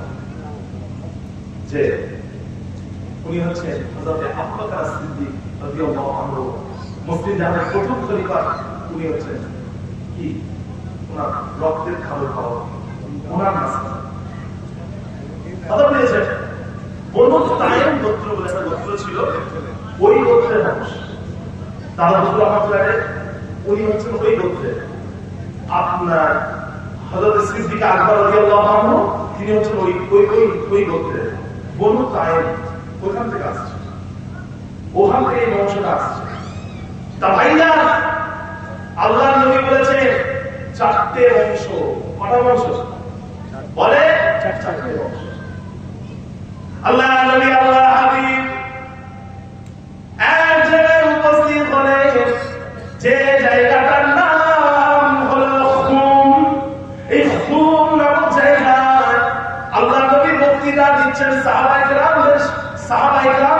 বক্তৃতা দিচ্ছেন, ওয়াজ নসিহত করছেন।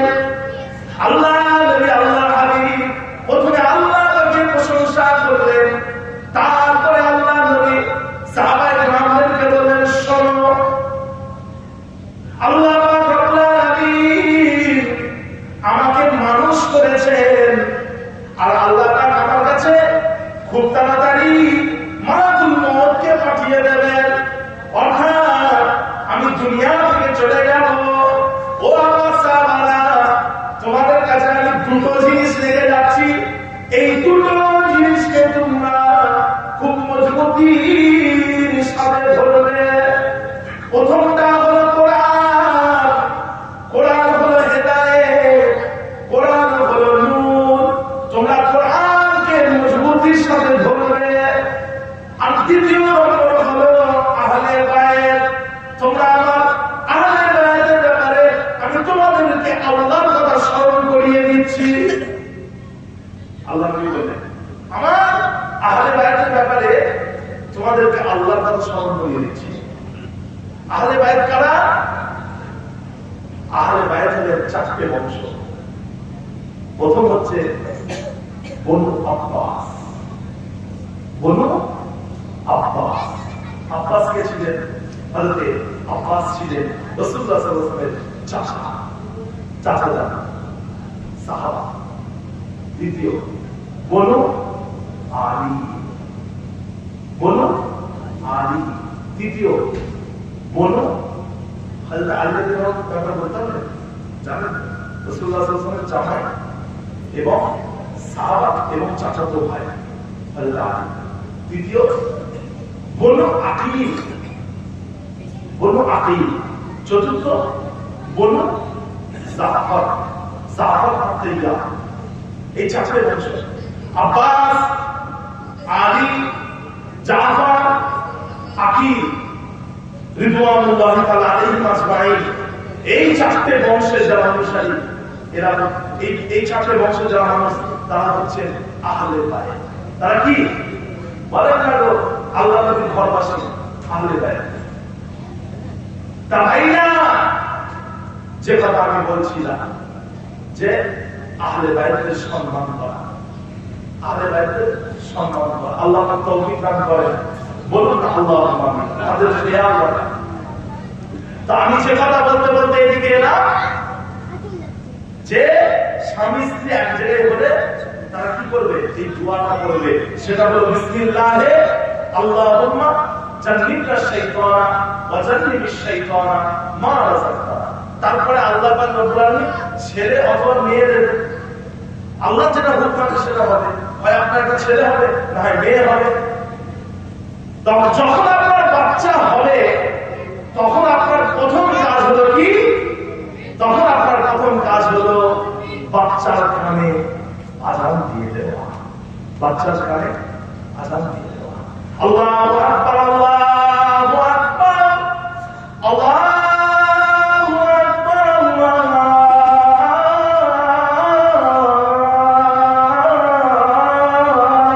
আকবার।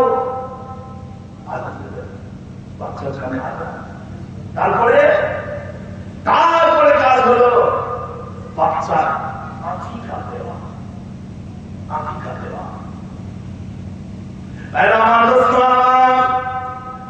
ও ভাইয়া, 7 দিনের ভেতরে বাচ্চার আকিকাটা দিয়ে দেওয়া, বাচ্চার জন্য সুন্দর নাম দেওয়া, বাচ্চার সুন্দর ভালো নাম দেওয়া, আর বাচ্চার আকিকাটা দিয়ে দেওয়া। 7 দিনের ভেতরে বাচ্চার আকিকা দিয়ে দেওয়া। 7 দিনের ভেতরে আকিকা দেওয়া হচ্ছে সুন্নাহ। 7 দিনের পরে যদি দেন আকিকা হবে না, তবে আকিকা হয়ে যাবে, সুন্নত পদ্ধতিতে হবে না। আর আকিকার গোশত সবাই খাবে, বাপ খাবে, মা খাবে, আত্মীয় স্বজন সবাই খাবে, গরিবদেরকেও খাবে। আকিকার গোশত সবাই খাবে। তা ভাইরা, এরপরে কাজ হলো বাচ্চার তাহনিক করে দেওয়া। তাহনিক করে দেওয়া, তাহনিক করা হলো সুন্নাহ।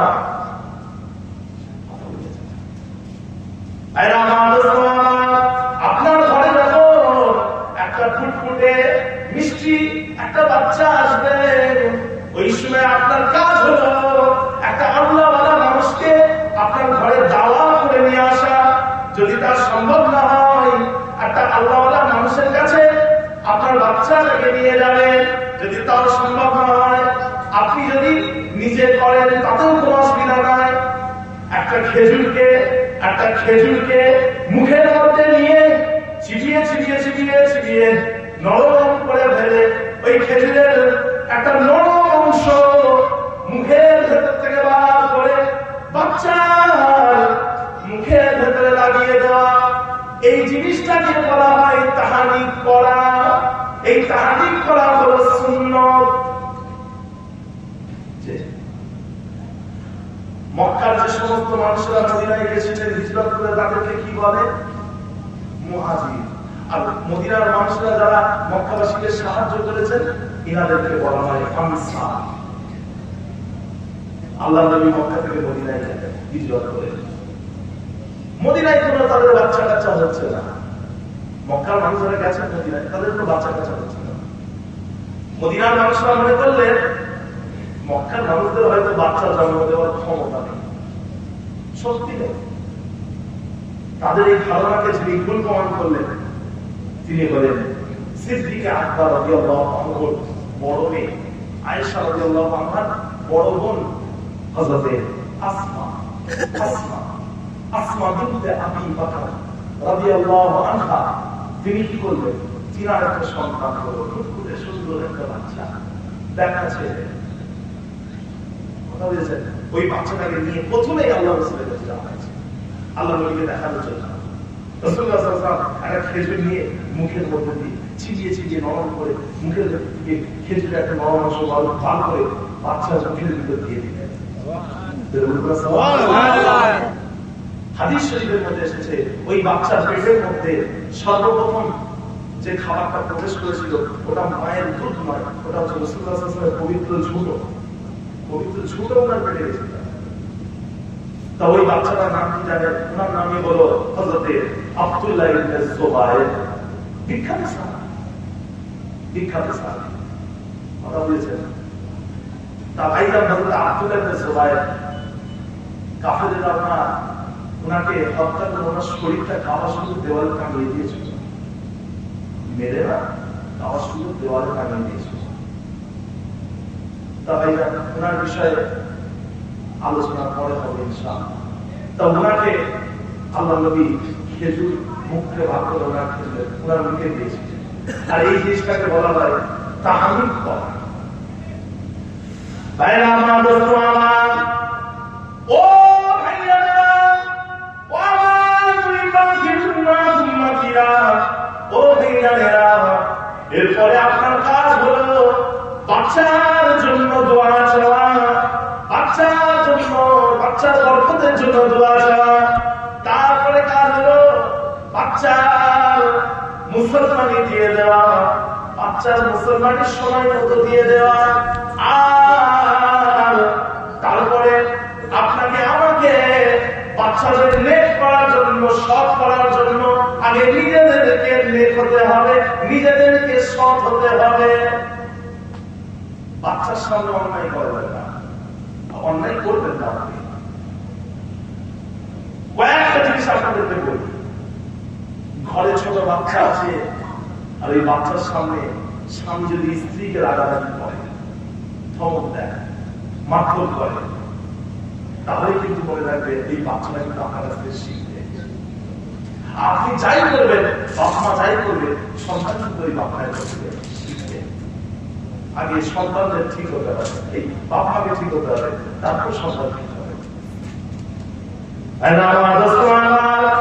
আল্লাহ নবী বলেছেন, মুরু আওলাদাকুম বিসসালাতি ওয়া হুম আবনাউ সাবআ সিনিনা ওয়াদরিবুহুম আলাইহা ওয়া হুম আবনাউ আশর, আও কামা ক্বালা নবী সাল্লাল্লাহু আলাইহি ওয়াসাল্লাম।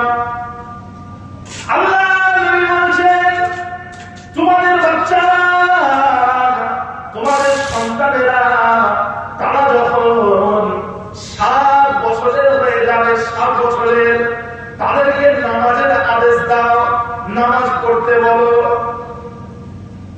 তারা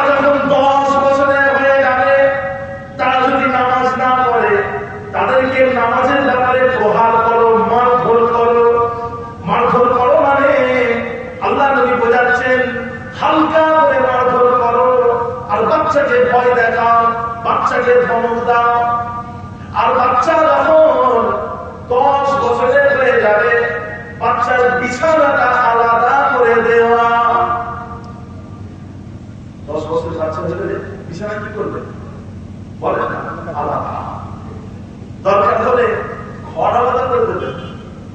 বাচ্চা ওই ঘরে স্বামী স্ত্রী ঘর, যদি ঘর যদি একটা হয়, বিছানা যদি একটাই হয়, বিছানার মাঝখানে একটা বালিশ দিয়ে আলাদা সেপারেশন।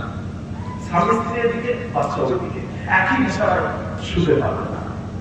10 বছরের বাচ্চা দিয়ে শুতে পারবে না, বিছানা আলাদা হবে। এই সমস্ত বিষয়গুলো ভাইটা খেয়াল রাখতে হবে। খেয়াল রাখলে ইনশাআল্লাহ এই আপনাদেরকে আমি হয়তো 7টা 8টা বিষয় বললাম, 7টা 8টা বিষয় আপনাদেরকে বললাম সংক্ষেপ করে। তো এই জিনিসগুলো যদি আমি খেয়াল রাখি ইনশাআল্লাহ আমাদের সন্তানেরা আল্লাহ ওয়ালা হবে। বলে না ইনশাআল্লাহ। দরুদ শরীফ আল্লাহুম্মা সাল্লি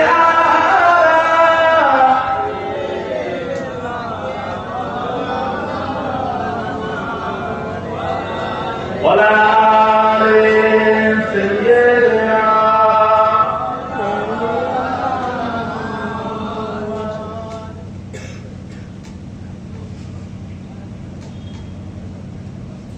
شكرا لك ربي حمدا لك ربي أحييت روحي وأنرت قلبي شكرا لك ربي حمدا لك ربي أحييت روحي وأنرت قلبي وهبتني لسانا ذاكرا وقلبا شاكرا يا خالقي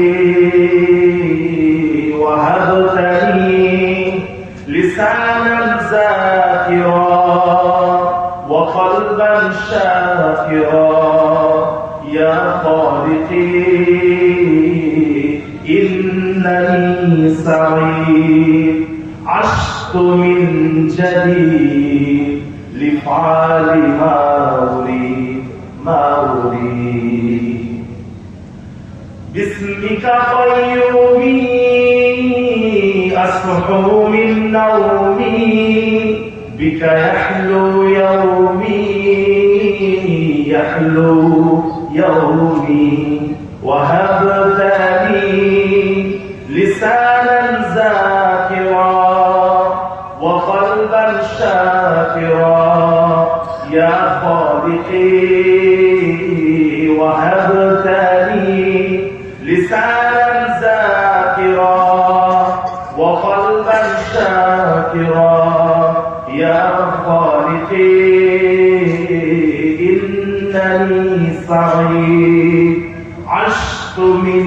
جديد لفعل ما أريد ما أريد ربي كم أعطيت ولروحي أحييت نورت طريقي ورزقت وعافيت أشعر باطمئنان قلبي فيه الآن ينبض بالإيمان بالإيمان وهبتني لسانا ذاكرا وقلبا شاكرا يا خالقي وهبتني لسانا ذاكرا وقلبا شاكرا يا خالقي إنني سعيد عشت من جديد لفعل ما أريد شكرا لك ربي اللهم صل على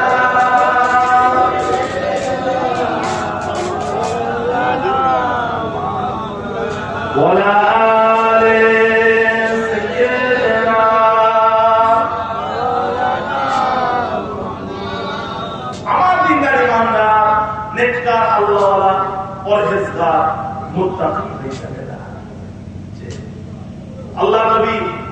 মক্কাবাসীদেরকে বললেন, আল্লাহ নবী সাফা পাহাড়ের উপরে উঠে মক্কাবাসীদেরকে বললেন, এ মক্কার মানুষেরা, আমি যদি তোমাদেরকে বলি যে সাফা পাহাড়ের পেছনে একদল শত্রু তোমাদের অপেক্ষা করছে, তোমাদের উপরে হামলা চালাবে বলে, তোমরা কি আমার কথা মানবে, মেনে নেবে?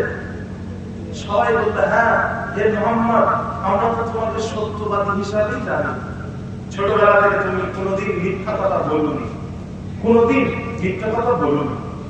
আল্লাহ নবী বলেন, তাহলে তোমরা কেন এটা মানছো না? সেই আখিরাতের কথা, সেই হাসরের দিনের কথা, সেই জাহান্নামের কথা তোমরা কেন মানছো না? তখন আল্লাহ নবী আল্লাহ হাবিবের চাচা, যার নাম হচ্ছে আবু লাহাব, এই আবু লাহাব তিনি আল্লাহ রাসূলকে বলেছিলেন, হে মুহাম্মদ তুমি ধ্বংস হয়ে যাও। বলেন নাউযুবিল্লাহ, হে মুহাম্মদ তুমি ধ্বংস হও। চাচা যে তা ভাইজান, আল্লাহ পাক রব্বুল আলামিন এই কথাটা পছন্দ করলেন না। কুরআন শরীফে আল্লাহ পাক সূরা নাযিল করে দিলেন, সূরাটার নাম হচ্ছে সূরা লাহাব। তাব্বাত ইয়াদা আবি লাহাবিন ওয়া তাব্বা। আবু লাহাবের দুই হাত ধ্বংস হয়ে যায়, আবু লাহাবও ধ্বংস হয়ে যায়। আবু লাহাব হলো একজন মানুষ যে তার নিজের জবান থেকে আল্লাহ রাসূলকে বলেছিল তুমি ধ্বংস হও। আর আল্লাহ পাক কুরআন শরীফে আয়াত নাযিল করে দিলেন যে আবু লাহাবের দুই হাত ধ্বংস হোক, আবু লাহাবও ধ্বংস হোক। কিয়ামত পর্যন্ত পৃথিবীর বুকে যতজন কোরআন শরীফ পড়বে, যতজন সূরা লাহাব পড়বে, তারা সবাই বলতে থাকবে আবু লাহাবের দুই হাত ধ্বংস হোক, আবু লাহাব ধ্বংস হোক। কথা বুঝতে পারছেন যে আল্লাহ নবীকে বলেছিল তুমি ধ্বংস হও। তা ভাইরা, এই যে আবু লাহাব তিনি তার জীবনের শেষ বয়সে অসুস্থতার মধ্যে পড়ে গেলেন, শরীরে রোগ দেখা দিল। ওই সময় তার সন্তানেরা তাকে নিয়ে একটা ফাঁকা জনশূন্য এলাকায় রেখে দিয়ে চলে এসেছিল, জনশূন্য এলাকায় রেখে দিয়ে চলে এসেছিল। পরবর্তীতে যখন আবু লাহাব মারা যায়, তার শরীর থেকে একটা দুর্গন্ধ বের হচ্ছিল। সেই জন্য চাকরদের দিয়ে আবু লাহাবের দেহটাকে পাহাড়ের গুহার মধ্যে ঢুকিয়ে দিয়ে সেই গুহার মুখটাকে বন্ধ করে দেওয়া হয়েছিল, গুহার মুখটাকে জাম করে দেওয়া হয়েছিল, বন্ধ করে দেওয়া হয়েছিল। এইভাবে আবু লাহাবের মৃত্যু হয়েছিল। কথা বুঝতে পেরেছেন? তা ভাইরা, মক্কার মানুষেরা আল্লাহর নবীকে সত্যবাদী হিসাবেই জানতো, কিন্তু ইসলামকে মানেনি। তার কারণ কি? তার কারণ হলো মক্কার মানুষরা ছিল পৌত্তলিক। আর কি? তারা মেয়ে ছেলেদেরকে নিজেদের ভোগের বস্তু, আনন্দের বস্তু মনে করত। আর আফ্রিকার কালো মানুষদেরকে তারা নিজেদের চাকর মনে করত। এরা হচ্ছে আমাদের গোলাম।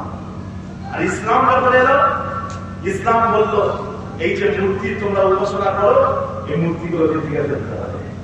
আর তোমরা যে মেয়ে ছেলেদেরকে নিজেদের ব্যবহারের জিনিস মনে করো, আনন্দের জিনিস, ভোগের জিনিস মনে করো, ওই মেয়েদেরকে সব থেকে বেশি সম্মান দিতে হবে। ওই মেয়ে ছেলে যদি মা হয়ে যায়, তাকে তার পায়ের নিচে আল্লাহর জান্নাত হয়ে যাবে। ওই মেয়ে ছেলে যদি মা হয়ে যায়, তার পায়ের নিচে আল্লাহর জান্নাত হয়ে যাবে।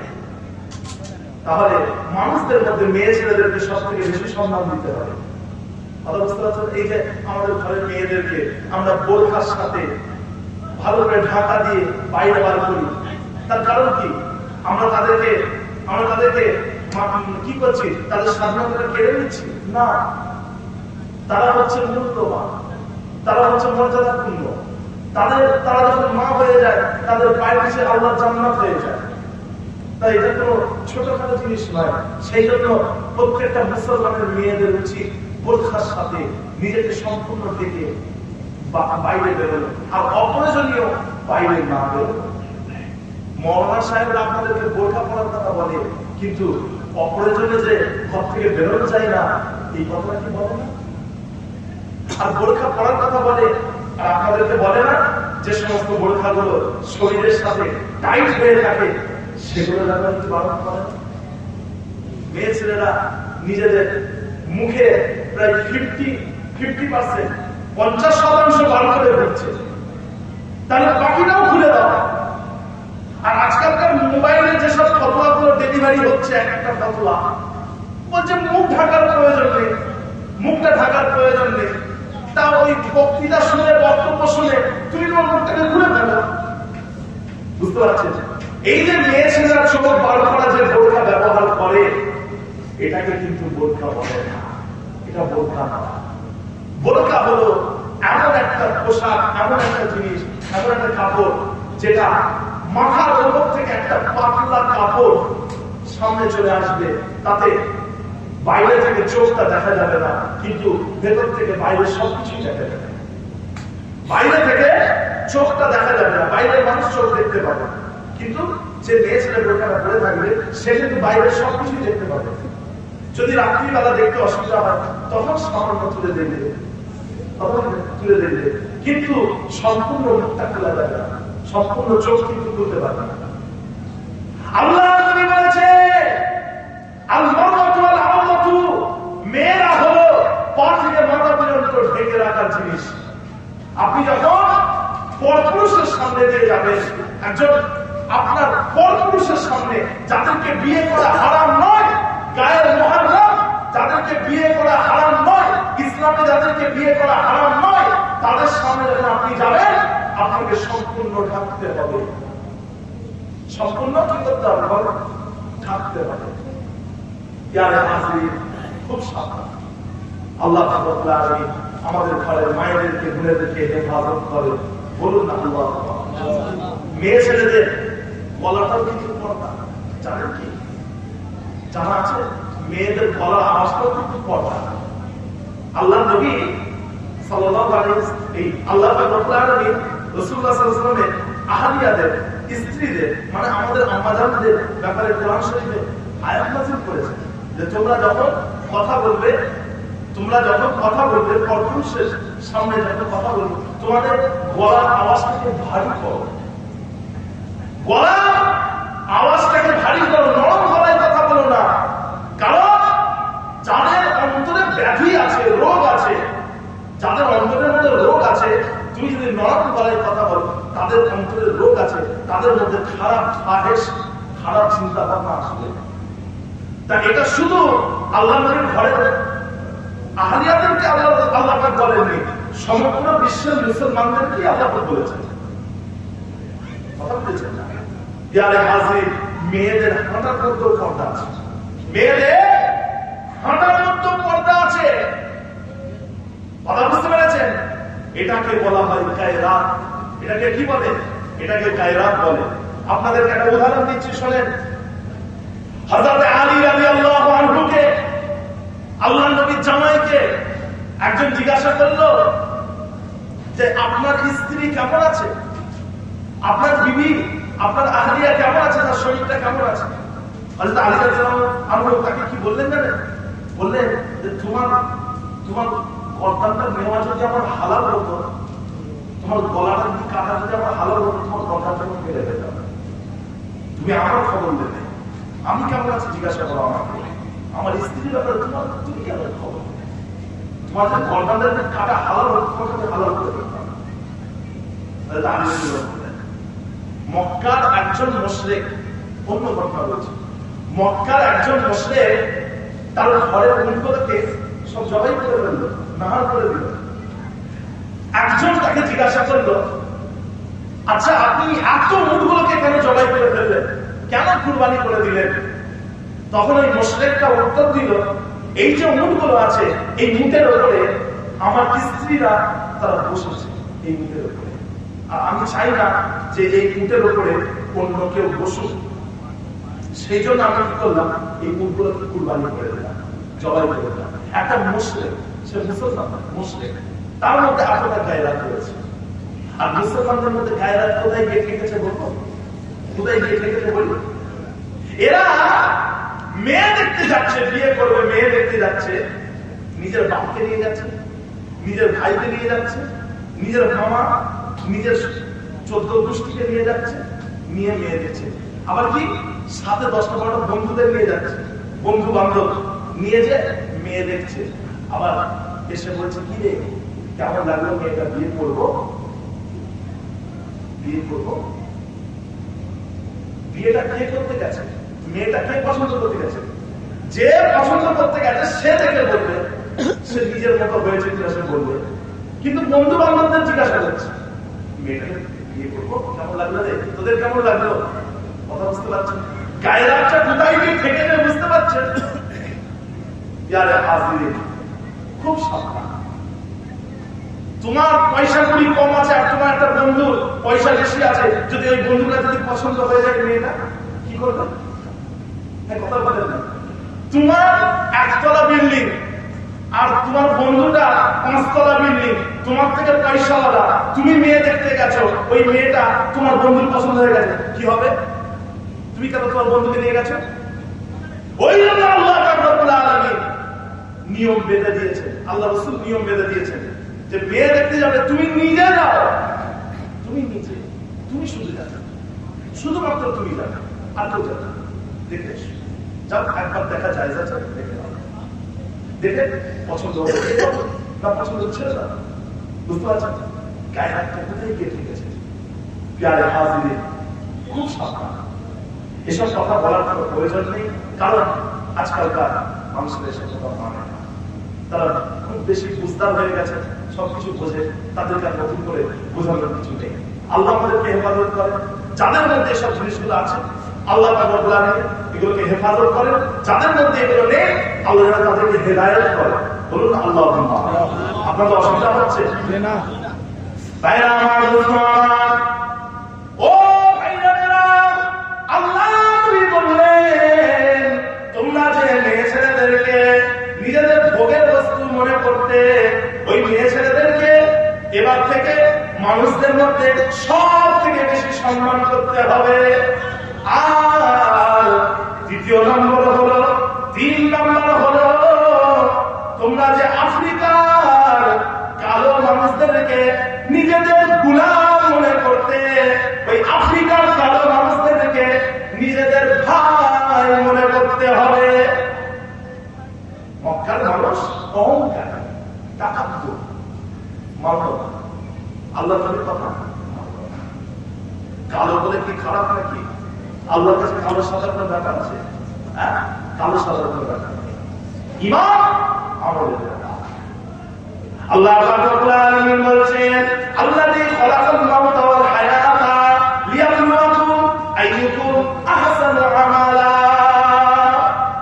আল্লাহ বলছেন, আমি আল্লাহ জীবনকে সৃষ্টি করেছি এবং মৃত্যুকে সৃষ্টি করেছি তোমাদেরকে পরীক্ষা করব বলে, কার আমলটা কত সুন্দর, কার আমল কত সুন্দর, ওটা আমি পরীক্ষা করব।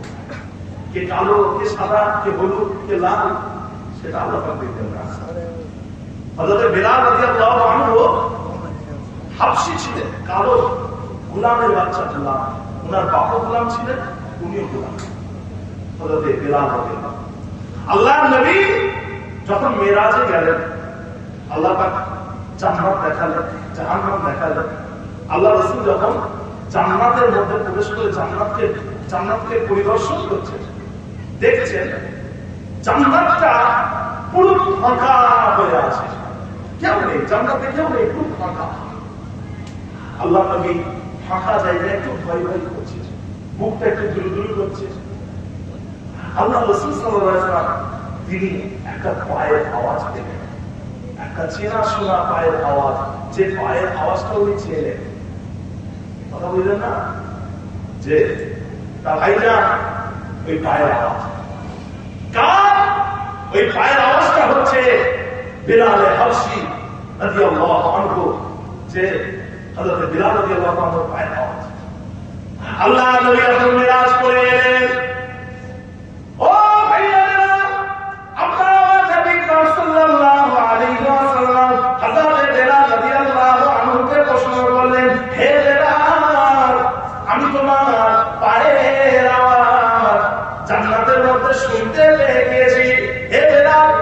কি এমন আমল করো, কি এমন কাজ করো, আমাকে একটুখানি তুমি খবর দাও, আমাকে একটু জানাও। হযরত বেলাল বলেছিলেন, ইয়া রাসূলুল্লাহ, হাবিবাল্লাহ, সেই রকম কিছু আমল করতে পারি না, তবে যখন আমি ওযু করি, ওযু করার পরে আমি 2 রাকাত তাহিয়াতুল ওযুর নামাজ আদায় করি। কোন কোন বর্ণনায় এসেছে আমি যখন মসজিদের মধ্যে প্রবেশ করি 2 রাকাত দুখুলুল মসজিদের নামাজ আদায় করি। এই কারণে হয়তো আল্লাহ পাক আপনাকে জান্নাতের মধ্যে আমার পায়ের আওয়াজ শুনিয়েছে। বুঝলেন না? সুবহানাল্লাহ। কথা বলেছেন, দেখতে কালো, আফ্রিকার কালো মানুষদেরকে নিজেদের ভাই মনে করতে হবে, আল্লাহ রাসূল বলেছেন, কিন্তু ওরা মেনে নিতে পারে না। কথা বলেছেন। ইয়ারে হাজিরিন, আমার রাসূলুল্লাহ সাল্লাল্লাহু আলাইহি ওয়াসাল্লাম আখলাক এত সুন্দর, ব্যবহার এত সুন্দর, মানুষ মুক্ত হয়ে গেছে, মুক্ত হয়ে গেছে। কথা বলেছেন। আল্লাহর নবী, আল্লাহর হাবিবের ব্যাপারে কোরআন শরীফে এসেছে, ইন্নাকা লাআলা খুলুকিন আযীম, নিশ্চয় তুমি হে রাসূল, তুমি চরিত্রের দিক থেকে সবার উপরে, চরিত্রের দিক থেকে সবার উপরে। কোরআন শরীফে আলো এসেছে, লাকাদ কানা লাকুম ফি রাসূলিল্লাহি উসওয়াতুন হাসানাহ, তোমাদের মধ্যে, নিশ্চয়ই তোমাদের মধ্যে রাসূলুল্লাহ সাল্লাল্লাহু আলাইহি ওয়াসাল্লামের মধ্যে ছিল উত্তম আদর্শ, উত্তম চরিত্র। আল্লাহ পাক আরো বলেছেন, ওয়ালা কুনতা ফাযযান গালিযাল কলবি লাফাদ্দু মিন হাওলি, হে রাসূল, যদি তোমার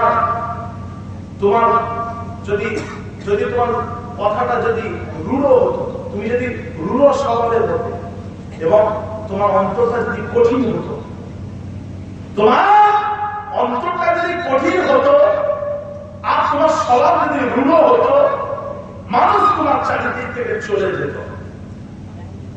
যে আইয়া যদি আমি চাই যে একজন মানুষ আমাকে ভালোবাসুক, একটা মানুষ আমাকে পছন্দ করুক, ভালোবাসুক, সর্বপ্রথম আপনার আমার যে কাজটা, সেটা হলো আমাদের কথাবার্তার মধ্যে যে সমস্ত খারাপ কথা রয়েছে, যে সমস্ত ফুতুল কথা আছে, বাজে কথা, গালাগালি, খারাপ কথা, এইগুলোকে সব আপনাকে আমাকে ছেড়ে ছেড়ে ছেড়ে ছেড়ে ছেড়ে ছেড়ে বাদ দিতে হবে। আপনি যত আপনার কথার মধ্যে খারাপ কথাগুলোকে ছেড়ে ছেড়ে ছেড়ে ছেড়ে বার করবেন, তত দেখবেন মানুষ আপনার কাছে চলে আসবে, আপনার ভালোবাসায় পড়ে যাবে। মানুষের সামনে খারাপ কথা বলা যাবে না। আর কথা বলেছেন, আল্লাহ রাসূল বলেছেন যে তোমরা আমাকে 2টো জিনিসের জিম্মেদারি দাও, আমি তোমাদের জান্নাতের জিম্মেদারি দেব। তোমরা আমাকে 2টো জিনিসের জিম্মেদারি দাও, আমি তোমাদের জান্নাতের জিম্মেদারি দেব। প্রথম নম্বর, 2 পায়ের মাঝখানে যেটা আছে, অর্থাৎ লজ্জা স্থান। আর দ্বিতীয় নম্বর, 2 চাওয়ালের মাঝখানে যেটা আছে, ওটা হচ্ছে কি আপনার জাবান, লজ্জা স্থান এবং জাবান, এই 2টো জিনিস আল্লাহ রাসূল এই দুটোর হেফাজত করা। বুঝতে পারছেন? তাহলে আমি রাসূলুল্লাহ সাল্লাল্লাহু আলাইহি ওয়াসাল্লাম তোমাদের জান্নাতের জিম্মেদারি দেব। এই 2টো জিনিস আমাদেরকে খেয়াল করতে হবে। ভাইরা আমার, আল্লাহ নবী, আল্লাহ হাবিব বলেছেন, আল মুসলিমু মান সালিমাল মুসলিমুনা মিন লিসানিহি ওয়া ইয়াদিহি, মুসলমান হলো ওই ব্যক্তি, মুসলমান হলো সে যে তার নিজের জবানের মাধ্যমে এবং নিজের হাতের মাধ্যমে অন্য মুসলমানকে নিরাপত্তা দেয়। অন্য মুসলমানকে কি নিরাপত্তা দেবে? সে হচ্ছে মুসলমান।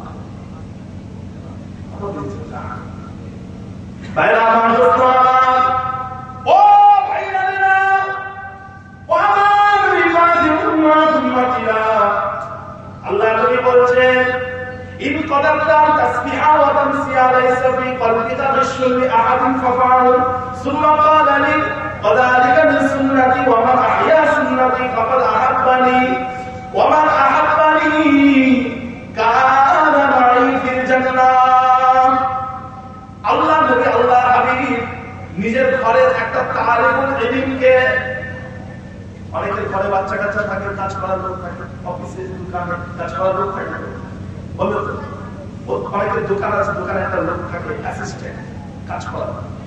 তো রাসূলুল্লাহ সাল্লাল্লাহু আলাইহি ওয়াসাল্লামের ঘরে একটা ছেলে থাকতো, যিনি পরবর্তী বড় সাহাবা, তার সারের ব্যাপারে বুঝে কথা বলতে হবে। উনি হচ্ছেন হযরত আনাস ইবনে মালিক রাদিয়াল্লাহু আনহু। যখন ওনার বয়স ছিল মাত্র 10 বছর, তখন আল্লাহ রাসূল সাল্লাল্লাহু আলাইহি ওয়াসাল্লামের কাছে এসেছিলেন, কথা বলেছেন। তা হযরত আনাস রাদিয়াল্লাহু আনহু আল্লাহর নবী 10 বছর খিদমত করেছেন, 10 বছর। তা ভাইজান হযরত আনাস রাদিয়াল্লাহু আনহুকে আল্লাহর নবী সাল্লাল্লাহু আলাইহি ওয়াসাল্লাম কোনদিন কোনো ধমক দেননি, কর্কশ ভাষায় কথা বলেন। 10 বছর আল্লাহর নবী খিদমত করেছে। আল্লাহর নবীর ইন্তেকালের পরে হযরত আনাস নিজেই বলছেন, এই 10 বছরে আল্লাহর রাসূল আমার সাথে একবারের জন্য আমাকে রাগ মুখ করেননি, একবারের জন্য ধমক দেননি। যখনই আমার সাথে কথা বলতেন, বলতেন ও আমার সোনার ছেলে, বলতেন ও আমার কলিজার টুকরা সন্তান, বলতেন ইয়া বুনাইয়া, অর্থাৎ ও আমার খুব কাছের সন্তান। আল্লাহ রাসূল কি বলতেন? ও আমার খুব কাছের সন্তান। আরবিতে ইবনুন মানে হলো ছেলে, আর বুনাইয়া মানে হলো কাছের ছেলে বা কলিজার টুকরা ছেলে। বুঝতে পারছেন? কলিজার টুকরা ছেলেকে আরবিতে বুনাইয়া বলা হয়। আল্লাহ নবী বললেন, ইয়া বুনাইয়া ইন কদারতা আন তাসবিহা ওয়া তামসিয়া লাইসা ফি কলবিকা লিশুররি আহাদিন ফাআল সুম্মা ক্বালা লি ওয়া যালিকা মিন সুন্নতি ওয়া মান আহইয়া সুন্নতি ফাকাদ আহাবানি ওয়া মান আহাবানি কানা মাই ফিল জান্নাহ।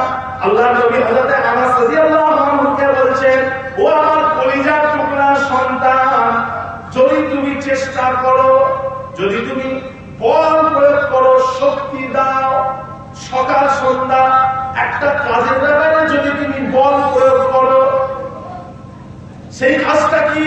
সেই কাজটা হলো তোমার অন্তরের মধ্যে কারোর প্রতি সামান্যটুকু ঘৃণা থাকলে হবে না। তোমার অন্তরের মধ্যে কারোর প্রতি ঘৃণা থাকলে হবে না। আর এটা হলো আমার সুন্নাত, এটা হলো আমার মর্যাদাপূর্ণ একটা সুন্নাত।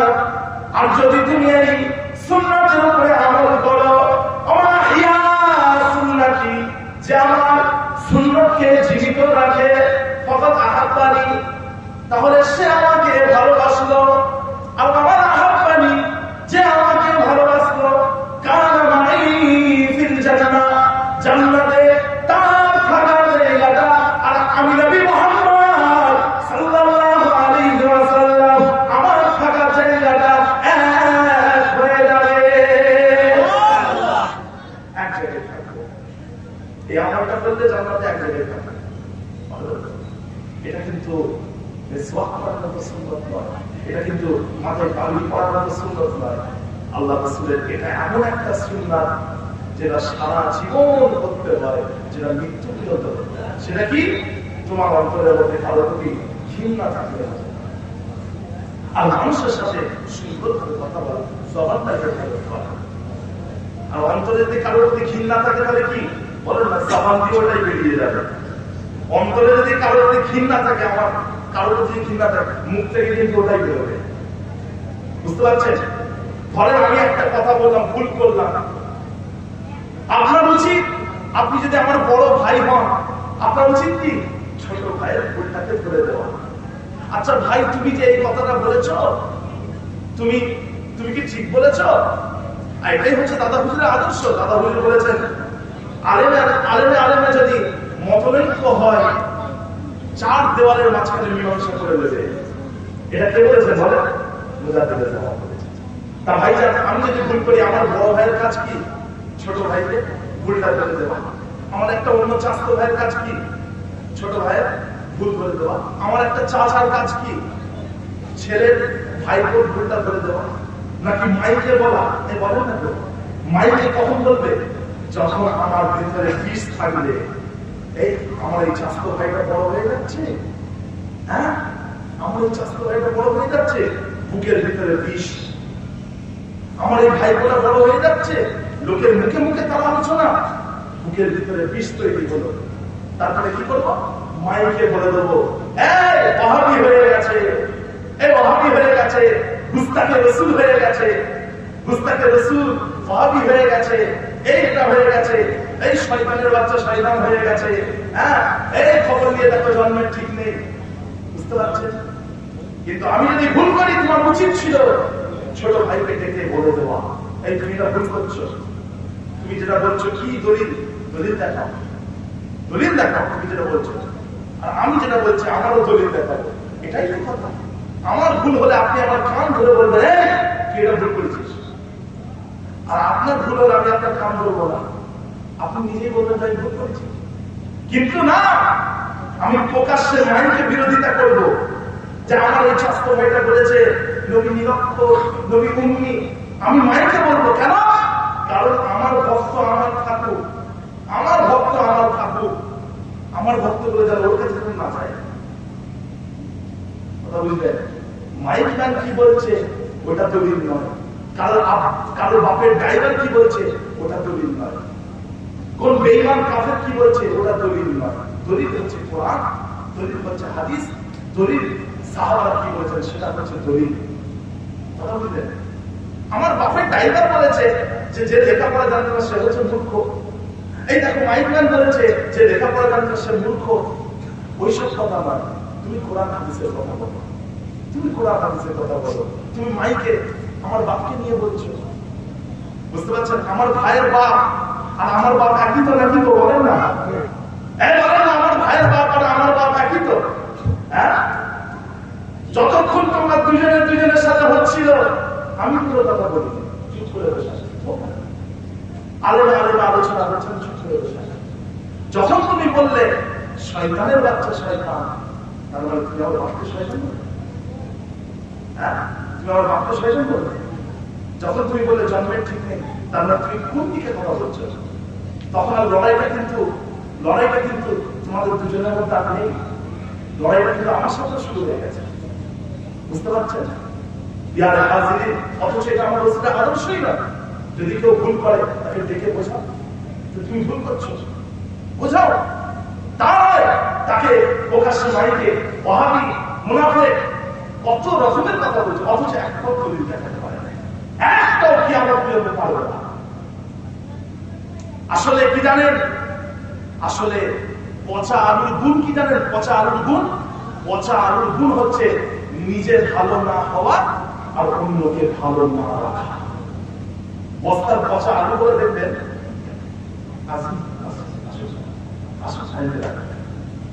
বস্তার পচা আলুগুলোর কাজ হলো ভালো আলুগুলোকে পচিয়ে ফেলবো। কথা বুঝতে পেরেছেন? এই হচ্ছে টাকা। আল্লাহ তাআলা আমাদের সকলকে হেফাজত করেন। তা ভাইরা, যে কথা বলছিলাম, আমাদেরকে যেভাবে কথা বলতে হবে, আমাদের কথাটা যেন সুন্দরভাবে হয়, মানুষের সাথে ভালোভাবে কথা বলতে হবে। আল্লাহ তাআলা আমাদেরকে হেফাজত করেন। আমার বড় ভাইরা এসে গেছে, আমি মুক্তাসার করলাম। আল্লাহ তাআলা আমাদেরকে বলার থেকে বেশি, শোনার থেকে বেশি আমল করার তৌফিক এনায়েত করেন। তার বিদ্যা না রেখে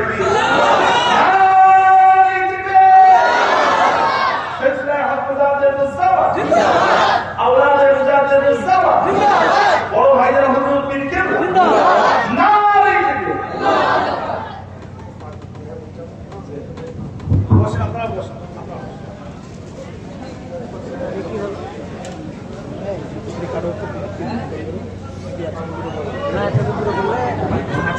ছুটি হবে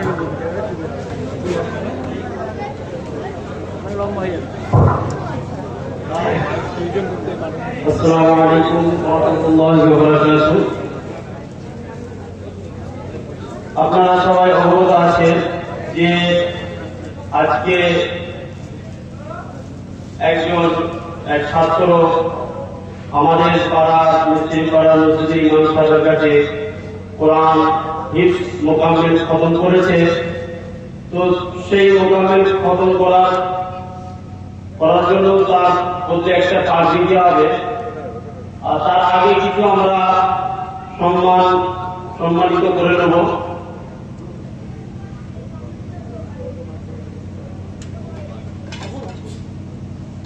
আমাদের ছোট ভাইজান ফওয়াদ সিদ্দিকী সাহেবের সম্মান জানানোর জন্য নারে তাকবীর, নারে তাকবীর, নারে তাকবীর, হিজবুল্লাহ, হিজবুল্লাহ। আমাদের মিস্ত্রিপাড়া মসজিদের ইমাম সাহেব, মিস্ত্রিপাড়া মসজিদের ইমাম সাহেব তার কাছে নাজেরা খতম করেছেন আমাদেরই পাড়ার মেয়ে শেখ হাসিনা। নারে তাকবীর, নারে তাকবীর, নারে তাকবীর, নারে তাকবীর। পুরোপুরি পড়ে না, পুরোপুরি পড়ে।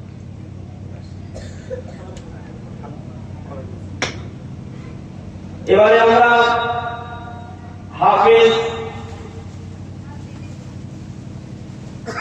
শেখ আব্দুল আজিজ, বাবার নাম শেখ হাফিজুর রহমান, বাড়ি ঝেরো জগন্নাথপুর মোল্লাপাড়া।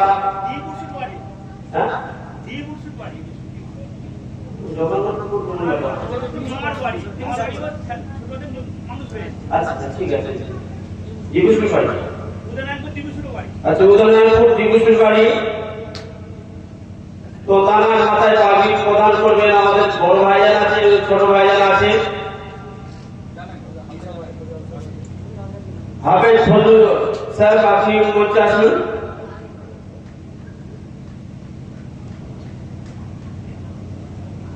হাফেজ শেখ আব্দুল আজিজ স্টেজে চলে আসুন।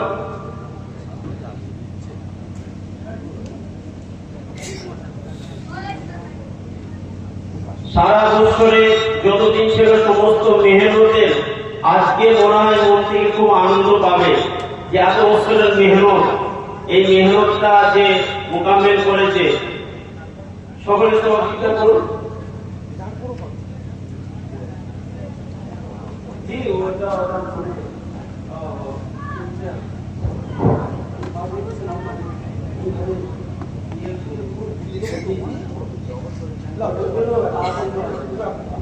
নারে তাকবীর, নারে তাকবীর, নারে তাকবীর, হিজবুল্লাহ, হিজবুল্লাহ, হিফজুল কুরআন, হিফজুল কুরআন।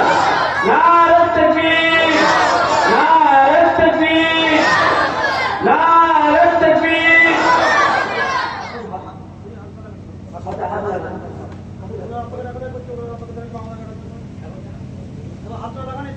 আসুন আব্দুল আজিজের আব্বু আসুন।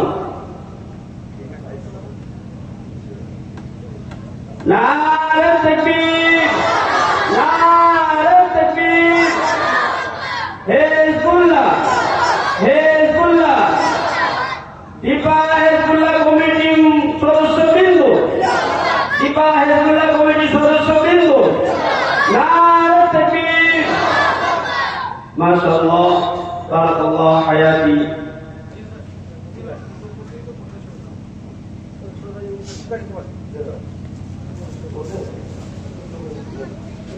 আচ্ছা, আপনাদের সামনে শেখ আব্দুল আজিজ তার কণ্ঠে ছোট্ট গান তেলাওয়াত করে শোনাবেন।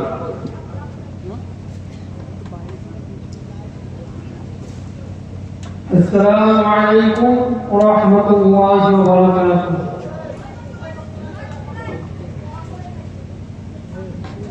أعوذ بالله من الشيطان الرجيم.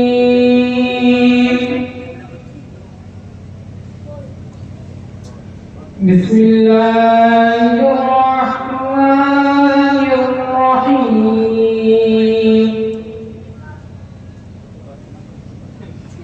له مقاليد السماوات والأرض والذين كفروا بآيات الله أولئك هم الخاسرون. قل أغير الله تأمروني أعبد أيها الجاهلون. ولقد أوحي إليك وإلى الذين من قبلك